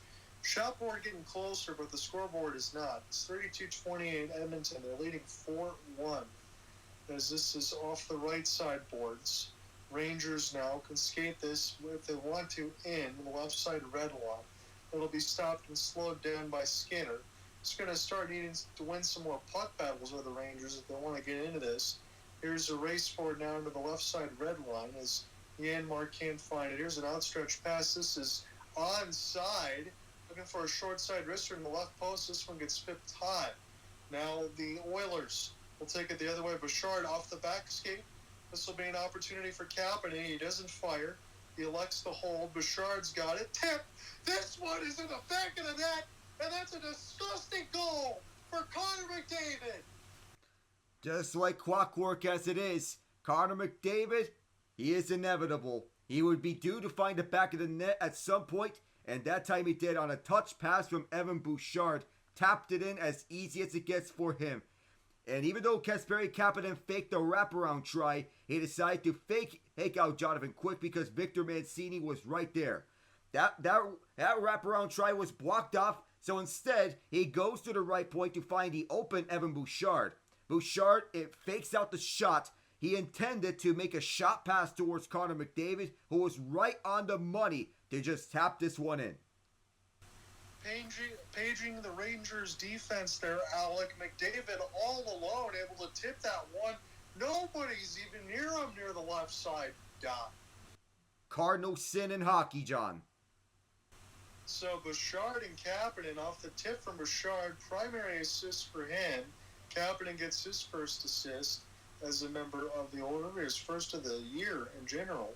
But it's laughed now with the puck. It's 5-1, and as he had it, this one is turning into a laugher. It's all Oilers. Here's McDavid. He'll continue to stick drag. We'll send this one down deep into the left side red line. It's Corey Perry. Now we'll spin. Well, Bodol's his way toward the net. It was stopped and sticked away by Jonathan Quick, as this is now Lafreniere. Chip this one in deep for Artemi Panarin, but it's knocked away by the Oilers' defense. 34 shots on goal for them. It's been all Oilers essentially from puck drop. I know it was the first about 16 minutes or so where Jonathan Quick was keeping his team in the game, but couldn't hold that door forever. And it's not like Jonathan Quick has played bad. I know it sounds silly considering he's given up 5 goals, but we could be making the argument he could be giving up double digits if not for his effort today. As this is now D to D, from the left to right dot. Long outstretched pass doesn't find Corey Perry. Here's VC trying to play between his legs. He'll get it back. He'll funnel it toward the net. And the Edmonton defense is there. 12 of 40 left to go in the third. Connor McDavid with the latest. 5-1 Edmonton. And this kind of looks like the Jake Paul-Tyson fight. Never really was much one. This is funneled toward the net now. Jonathan Quick is down. He's got it. Oh, don't even get me started with that Jake Paul-Mike Tyson fight. At least I've seen much more entertaining fights than that one. I mean, Sidney Crosby and Kyle Connor, at least that's got some entertainment. Even the Matt Rempe and Ryan Reeves fights, those were peak entertainment. Yeah, you nailed it. I just had to get that in there. We were having too much fun today. I'm glad to join you in on this broadcast. I'm glad that you joined in and said hello. It's been a while since I worked here. I was trying to make sure the voice could handle the rest of the workload today, but it looks like the Oilers handled the Rangers. That's all you can say. I know I'll be handing to you in a moment here, but boy, oh boy, this was a beatdown. A complete beatdown from start to finish. And from the puck drop, it felt like the Rangers, they were a step behind every play. The Oilers, they were a step ahead, and they managed to take advantage of the Rangers, especially on the man advantage. This is the type of game the Oilers PK need to have. Not only killing off every Rangers power play, but also scoring a shorty. That's a confidence boost for them. Yeah, there really isn't anything they haven't done well. Again, you can take everything we talk about in the open as far as the penalty kill numbers, power play, what's going on with some of the stuff, the slow start and this and that. You talk about it. These are games, regardless of the Rangers getting their face punched in here, but these are the games for Edmonton. Hey, we got a good team from the Eastern Conference coming into our building tonight. Let's show them what we can do. Well, mission accomplished so far. So far, so good. Every step of the way. So we'll continue to see if anything changes, but we're probably not going to see anything change tonight, all things considered. Before I go back into the Oilers rosters and call a few more minutes before I hand it to Alec, the next thing upcoming here for the Oilers is a little bit of a road stand. They got at Utah, Colorado, and Vegas. So maybe that early one on Vegas could be interesting, although depending on the date, I might be calling Flames and Columbus in Calgary just because of what could be there at that time. But we'll continue to monitor along with the Oilers because they got some good games upcoming that are probably worth your time to watch, as it's 12-10 left to go in the third. Back in the defensive end now are the Oilers. I'm just a couple minutes away from handing it back to Alec as this gets a whistle with 12:06. Oh, Capo with a little slip and slide after that whistle. I don't know what was up with that. On Draisaitl staring a little bit of a 1,000-yard stare, but nonetheless, nothing major out of it. The Oilers, they do have a long road ahead of them if they want to get back to where they were last year. If they can do it with this roster, I have faith in them. But there are other teams that are trying to spoil that plan. Yes, sir. And the Pacific is still very good, and I know that there is another team in Canada on the side of the Calgary Flames that can make things interesting. I didn't believe I would be saying that at the beginning of the year. I think when I talked with you and alongside Cooper Hopkins, we were thinking about a lottery team. But right now, for Calgary, all they really need to do is keep continuing to play because you never know. They could make the playoffs. Hey, could we see 5 Canadian teams in the playoffs this year between Edmonton, Calgary, Vancouver, Winnipeg, and Toronto? Yes, and I agree with you. I think you said the right teams. Yes, I think Ottawa will be the team that's firmly out. We already know where Montreal is, so I think you hit them all. As it's picked up now for Zibanejad, Panarin, outstretched pass. Can the Rangers just find another goal? That's the only question I have for the rest of this game. Drop to nobody. This is picked up by the Oilers in their own end across the left side blue line. Panarin trying to dig it loose. This is just outside the blue now and through the neutral zone. And now the Oilers can start again. I will dare say this, even with the 29 shots on goal, and Stuart Skinner's probably had 4 or 5 10-bell saves, I don't really think that the Oilers have been bothered, none the least, by what New York's been able to provide today. They've just been neutralized, really. As this is now left for McDavid, his pass eludes the stick on the ground, and Jonathan Quick makes the save, as it was also blocked in front of him partially. Darnell Nurse has a short-handed goal. He leaves this one toward the right side, and this is flipped in by Edmonton. Picked up now for Riley Smith. Mancini has to spin and turn amongst his own end as Quick will watch. Outstretched stick. This could be a 2-on-2.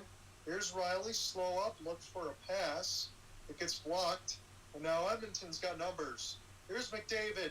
Slows up. He can rest if he wants to. He's dancing. He scores! That never gets old, John. Play it on the record books over and over and over again. And you nailed it. This is turning into a laughter. It's in this third period where I said that the remark that the Oilers were not a third period team. Well, I'll just eat my own words with this. Maybe they did showcase their skills in this third period. And McDavid turned this possibly into a shootout where he faked out Mancini. The young guy was out in front, tried to swipe a poke, and he got Jonathan Quick to guess once, twice, 3 times before finally firing it in. That just showcases brilliance. I don't even know what to say. I'm going to hand it to you in a second here, Alec, but so McDavid, he makes the defense drop down early, as you mentioned, and McDavid seemed to slow down time there. I swear that Jonathan Quick must have played low on the butterfly like 3 different times. Now Quick is going to destroy the net. Now he's throwing some punches, but he slows it down a few times. The stick drag will be 5 or 6 times before he puts that into the net. That is ridiculous. You get set to take it away. I guess McDavid watched JoJo's Bizarre Adventure the other day. Well, here are the Rangers in the attacking zone. Already has 2 goals in the third period. McDavid is school of stick handling, as I'll call it. 9:38, we get a stoppage, and Jonathan Quick is getting to the bench. I guess it's a pull in the case of an emergency, but welcome to the McDavid School of Stick Handling. Here, Connor McDavid is your professor. He'll teach you how to stick handle right in front of the net so that you can score goals with ease. Alec, I know we get to the point where we've seen McDavid for all these years, and we should not be surprised.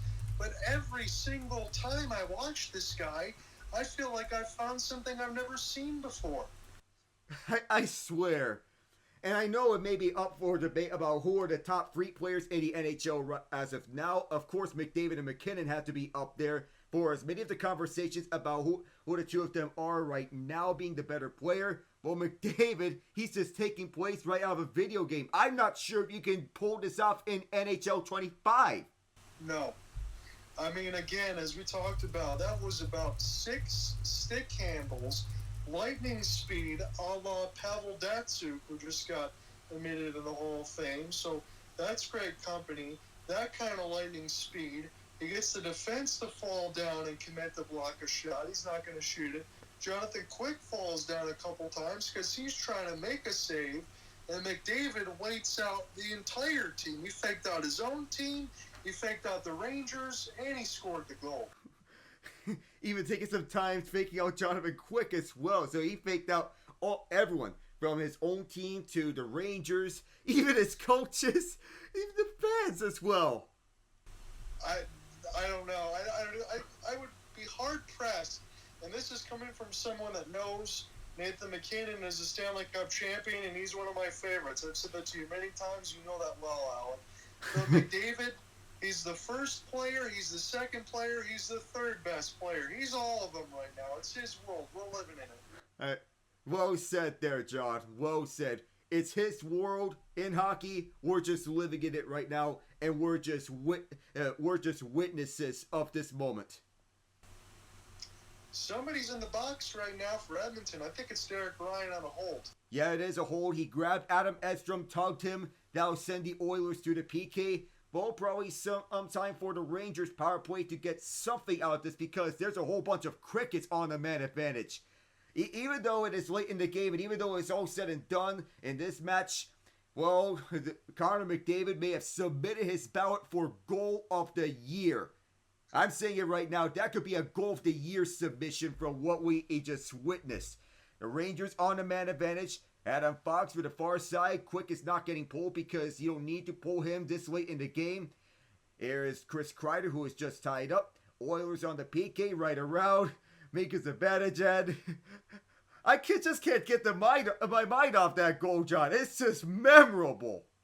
It was absolutely ridiculous. And again, I was questioning my voice coming into this, after this being a long layoff for me. I guess that's held up well. And Edmonton's held up their line of the bargain at 6-1. Yeah, there you go, 6-1. With 8:35 left in this game, all things considered. Alexei Lafreniere tried to do a sweep feed on a dangle. A one-timer is stopped by Stu. It's Will Cooley with the shot. Yeah, that was a good save there. And Cooley's been the best player for the Rangers so far this season. All things for goals, assists, and plus minus. And now I can say this, at least for Stuart Skinner. He's had a pretty good game now as they've had some chances. I know he's had the run support essentially in this game, but that is what you want to see. We said those numbers would percolate up, and right now, as I mentioned to you, Alec, all I want to see is the Rangers try to get some sort of response. They're not winning this game, but I really don't think they want to lose by 5. They got to get another answer here. I mean, if you losing this game is one thing, but losing by 5 goals would be just an insult to injury for them. On a mishandle from Riley Smith, Oilers clear it down. It's just a whole common refrain here, John. It's a whole bunch of comedy of errors here. Trouba's taking himself free on free, waits for reinforcements, finds the trailer. Oh my goodness. We're at the same discussion again. A whole bunch of comedy of errors, and the pass in front intercepted. But this has to end at some point. Goodness gracious. Jonathan Quick makes a save, and that's not what you want on a power play. I try not to laugh because I know you and I are being professional when we're working this game, and I'm still doing the write-up. But what kind of pass is that? Trouba makes it in the middle of the high slot. It should be wide open, routine. You're just trying to move the puck, and then all of a sudden, here comes Corey Perry and company and Pod Colson the other way. I mean, that has got to be, Alec, I'm not trying to exaggerate here, what, the 12th missed pass of just the easiest passes you should be able to make? Fundamentals. That matters. Just ask Greg Popovich. I know it's a different sport, but fundamentals matter. It's the little things that get these done. Oh my, this is just painful. And a long shot gets stopped by Stuart Skinner. And I'm trying to be as professional as I can. But this is just painful to watch. Foot race, Rangers have it, and Keandre Miller blows a tire at his own zone. To make matters worse for the Rangers, the Oilers are on the attack. Well, that was short-lived. The Rangers have it back, and around for Lindgren. Ryan Lindgren up front. This is, can't get a number, is Sam Carrick. The Oilers take it away. Low shove. Penalty arm is up. Aye, aye, aye. What are you doing, New York? I mean, I'm not trying to be one-sided for one thing at all. If you take penalties, honestly, I was going to make the point to you, Alec, when the Rangers just had their power play. I wonder if they could just concede and just play 5-on-5 instead. But Lindgren, that's a boneheaded cross-check in his own end. Inexcusable there. Oh, that is bad. And it's only getting worse for the Rangers in this game because you're down by 5 and you're giving the Oilers breathing room for a potential power play goal. They have yet to record a shot on the man advantage. And yeah, their power play conversion numbers are bad this year for their standards. There's a shot, the first one on the man advantage that was turned away by Quick. Well, here they are at the zone as this is Ekholm. But they can start off with their second unit on the man advantage because of the scoreline. Quick makes a save there. And around this goes over to the near side. Held inside by Ekholm. He'll hold it. He doesn't need to score. But near to the rest of the Oilers. But possibly, if they want to put some more salt onto the wound, best do it here if they want to get those power play numbers up. Something to get these power play numbers up. Nurse, through the left, a shot. And Quick stops it. Far corner. Nurse was almost wide open, but it goes back over to the point for Ekholm. Matthias Ekholm through to the left. No look is there. Return feed back. 1 minute left on the power play. Tic-tac-toe. Nothing there. Matthias Ekholm. Guess I'm just doing all these repeat lines here with the same aim tone of what I'm doing. But because of the game, I felt like I have no choice. Nurse goes in and out.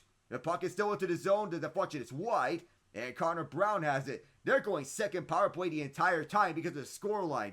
It feels like they're just taunting the Rangers. And here's a poke. Making Zibanejad shorthanded. He'll just fire a long blast. That's easily turned away by Stuart Skinner. And he decides to take that long slapper because why not? I guess it's late in the game. Possibly get some target practice onto the netminders. Here's Draisaitl. Boy, it feels like McDavid's just taking his time with this puck. And I will be taking my time too, be given the score line as well. 13 seconds on a man advantage. They don't need to score, but here they are down low. Lost the puck, but it might not matter much. Corey Perry was out there. 5 seconds. And they might not get a power play goal, but the score line doesn't matter. Just run out some clock. Possibly that's what Chris Knobloch told them. Just run out this clock. Oh, I thought I was going to say good clear. But Corey Perry was a little late. It's offside. And 4:42 before the Rangers can say, finally, we don't have to deal with these guys anymore. I was going to say, and I think you called it perfectly during that second power play time there for Edmonton. They just looked like they were toying with the Rangers the entire time. And the Rangers were keen to just let them do it. I really don't know what to say. I'm glad that you and I got a chance to cover this one and we got a chance to work together because you certainly definitely saved me and I still had fun regardless. But I don't think I expected the Rangers to get beat like this. I could give you the Oilers a win, especially at home, and you think they want to get up for a game like this. But the first person the Rangers need to apologize to is their goaltender, Jonathan Quick. They need to apologize to him because he coming off back-to-back shutouts. You would expect that if the Rangers were going to lose, it was going to be a tight game in which the Rangers would play their tight forechecking and their counterattacking. But this, to look flat from the get-go, there's painful losses, and then there's this. Yeah, this is beyond an embarrassment. I don't even know what you would use as a stronger word for that in the dictionary, but this is beyond embarrassment. It's now Darnell Nurse shorthanded in the first from Vasily Podkolzin, who opened it up.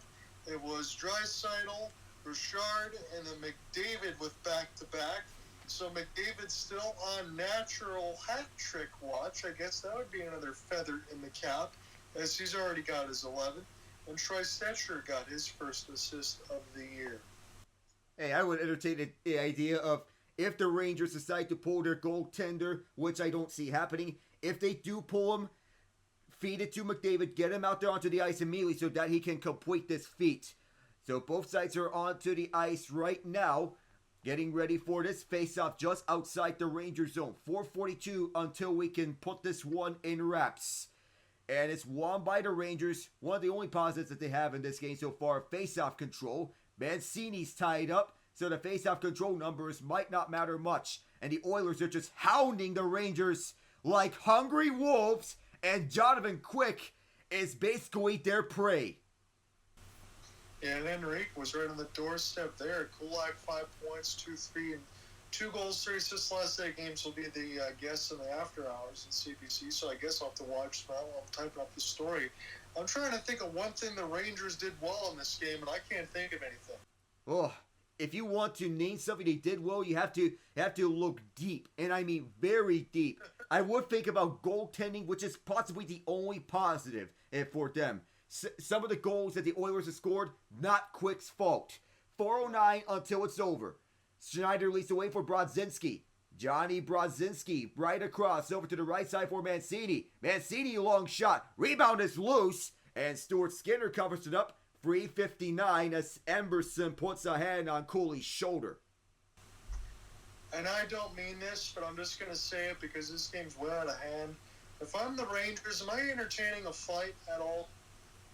Oh, Well, you could call Matt Rempe, but he's not on the team right now. But if there is a fight, maybe if you're going to vent out your frustrations, probably drop the gloves here.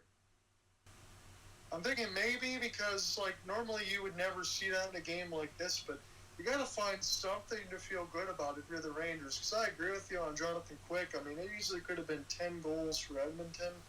But, I mean, this game was an absolute bloodbath. Yeah, it was from the start. From the late first period, and with the way the Oilers controlled the pace in that first period, it set the tone for what was going to be this game. And the Oilers definitely sent a message to the Rangers. Hey, we own you. Here's a shot, and the Rangers get one for their confidence. And the guy who scored the only other Rangers goal, the Breadman, has their only other one. That's going to be the most muted celebration we've ever seen now. Like, there's no hands in the air. There's nothing else. Let's just get out of this one. 6-2 now. I mean, it's just, let's just get out of here. How much more time are we going to take having to deal with these guys? Turnover from Darnell Nurse, and that was Alexei Lafreniere on the forecheck. But that was an unforced error from the Oilers' part. Nurse trying to do a long stretch pass, but Lafreniere was right there in front of him. I don't know what Nurse was trying to do. I think it's one of the only bad things the Oilers have done this game. Just a little minus, but nonetheless, it was still an A game for the Oilers. Yeah. Far side, 3:13 to go, and this one is sailing wide. Kept in by Stetcher, bouncing behind the net. Still rolling, goes to the far corner. Rangers get it out. Rush for this puck. Poked away from Zibanejad. The goal from Panarin, assisted by Lafreniere off the Nurse turnover. Back deep is Skinner with 2:53 to go. Back deep. The Oilers taking their time with this. I feel like they're just running the rest of this clock out so as to get the Oilers fans to one final celebration and honoring their players. 2:38. That's how much we have left. Now 2:35. Sent in deep. Race for the puck. Icing is waved off. And a fight for the puck. It sends it over to the far side. Bouchard sticked it away. Swapped inside by the Oilers. 2:23 left. It goes to Schneider. Schneider hounded by several Oilers. It goes to Edstrom. Poked away by Henrique. Henrique has his foot onto the line. No offside. Schneider has it though. Back deep. The Rangers taking their time with this. Possibly getting some more shots for any sort of momentum heading into the next game. Because they need that confidence heading into their next game. Anything out of this one. They got one for Panarin. And possibly another one if they were to get right back at this. Leon Draisaitl stuffed away. This may be sent wide of Skinner. Icing. If I'm Chris Knobloch here, it's time to just use the bottom lines. I agreed with Alec there for a moment about Connor McDavid trying to get an extra, but no need for that right now. And if you're the Rangers, again, we talk about it, Edmonton's about to get their 40th shot on goal. We'll still end with that. That means 95 shots on goal somewhere about between the last two games against for the Rangers. That's got to get cleaned up. They have to clean this up in future games. They need to clean this up in future games. Because if you're going out like this against the Oilers, this is not the way you're going to win. You can't be playing like this and expect to win every time. Podkolzin, he'll send this deep, batted down by Trouba, and Trouba's going to take some time with this, looking to set things up. For the near side, Coley had it out of his reach. Emerson there first, but got shoved down by Coley. Far corner, Kakko can't get to it. Helped out by one of his teammates. Skinner had it bounce off of him and to the far corner. Oilers still trying to get it out. Kajula there, watched by Brodzinski. Oilers have it. They carry it out the center and over to the Ranger zone off of Derek Ryan. 1 minute to go in this game. Held inside by the Oilers off of Miller's queer attempt that was failed. Perry sent it wide intentionally. I think it may be to do with the clock running out. We don't know as such, as there's 45 seconds left. The clock is still running. Rangers with the puck. They enter it through onto the far side. The shot sailing wide. 36 seconds. Picked back up by Fox. No one-timer from deep. Cooley. Stick lifted by Henrique. Excellent defense from him. Oilers back with this. They're going to take their time with this puck. Sent in deep from Stetcher. Is this going to prolong this game for an icing? It will not. Fox will grab it through the far side. And skating up for the ice for one last time is Sam Carrick, who fakes the shot. Set up front for Edstrom and sent out wide. Oilers with one last rush. I don't think they're going to intend to shoot on any of the chances unless they want to. That was tied up off Janmark. And as it's poked away, that'll do it. The Edmonton Oilers dominating fashion on the New York Rangers in this victory, 6-2. Boy, oh boy, that was a convincing beating, Alec. I mean, nightcap of Hockey Night in Canada.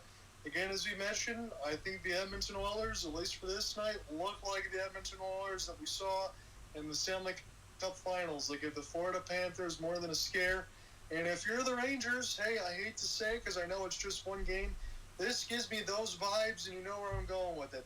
Last year, alongside, maybe a couple of years ago, alongside the New Jersey Devils, when they had a Game 7 on home ice and they got blown out, that's what that looked like tonight. And if you want to go ahead and say that you're a preeminent team in the Eastern Conference and you want to make some playoff noise and you want to showcase what you can do, you take this entire game if you're the Rangers and you throw it in the trash can. You just burn the tapes from here. Just don't even think back onto this game because this is not a game you want to look back on. Burn the tapes already if you're the Rangers. If you're the Oilers, keep those tapes. Build off this game. Because if you want to build off this game and start a hot run, this is a game you need to look back on. Yep, Alec, I think you said it right. If we were to think about if the Oilers could take maybe 70% of this effort the rest of the way through the regular season and the playoffs, we could probably see the Oilers go all the way, maybe even farther, but go all the way to the Western Conference Finals again. They play like this, they're going to get at least that far. Stuart Skinner, 33 out of 35. He ended up having a good night. I know some of the shots at the end got inflated, but he played well. Connor McDavid gave you his showcase moments. I thought the others played well. I thought their defense was pretty good there for the Oilers as well. I have no complaints. No complaints at all. And if indeed Edmonton is the last Canadian team standing in the Stanley Cup playoffs, and if they make it back onto the Stanley Cup Final, I can assure you 90% of Canada would be rooting for them to win it. Yep, I think you're right. I know my next game will probably be on Wednesday, but as we get through some of the NBA Cup stuff, Alec, I think you and I will be in contact because I'd like to call those games with you again. So I'm looking forward to it. So if I don't see you before Thanksgiving and all that, happy Thanksgiving. It's good to work with you again, and I know we'll talk soon. Yeah, good to see you again, John. Hopefully we can do an NBA Cup game in the future. Definitely. I'll have that one on the radar. We'll be in touch. Oh, yeah, for sure. As for now, good night, everyone.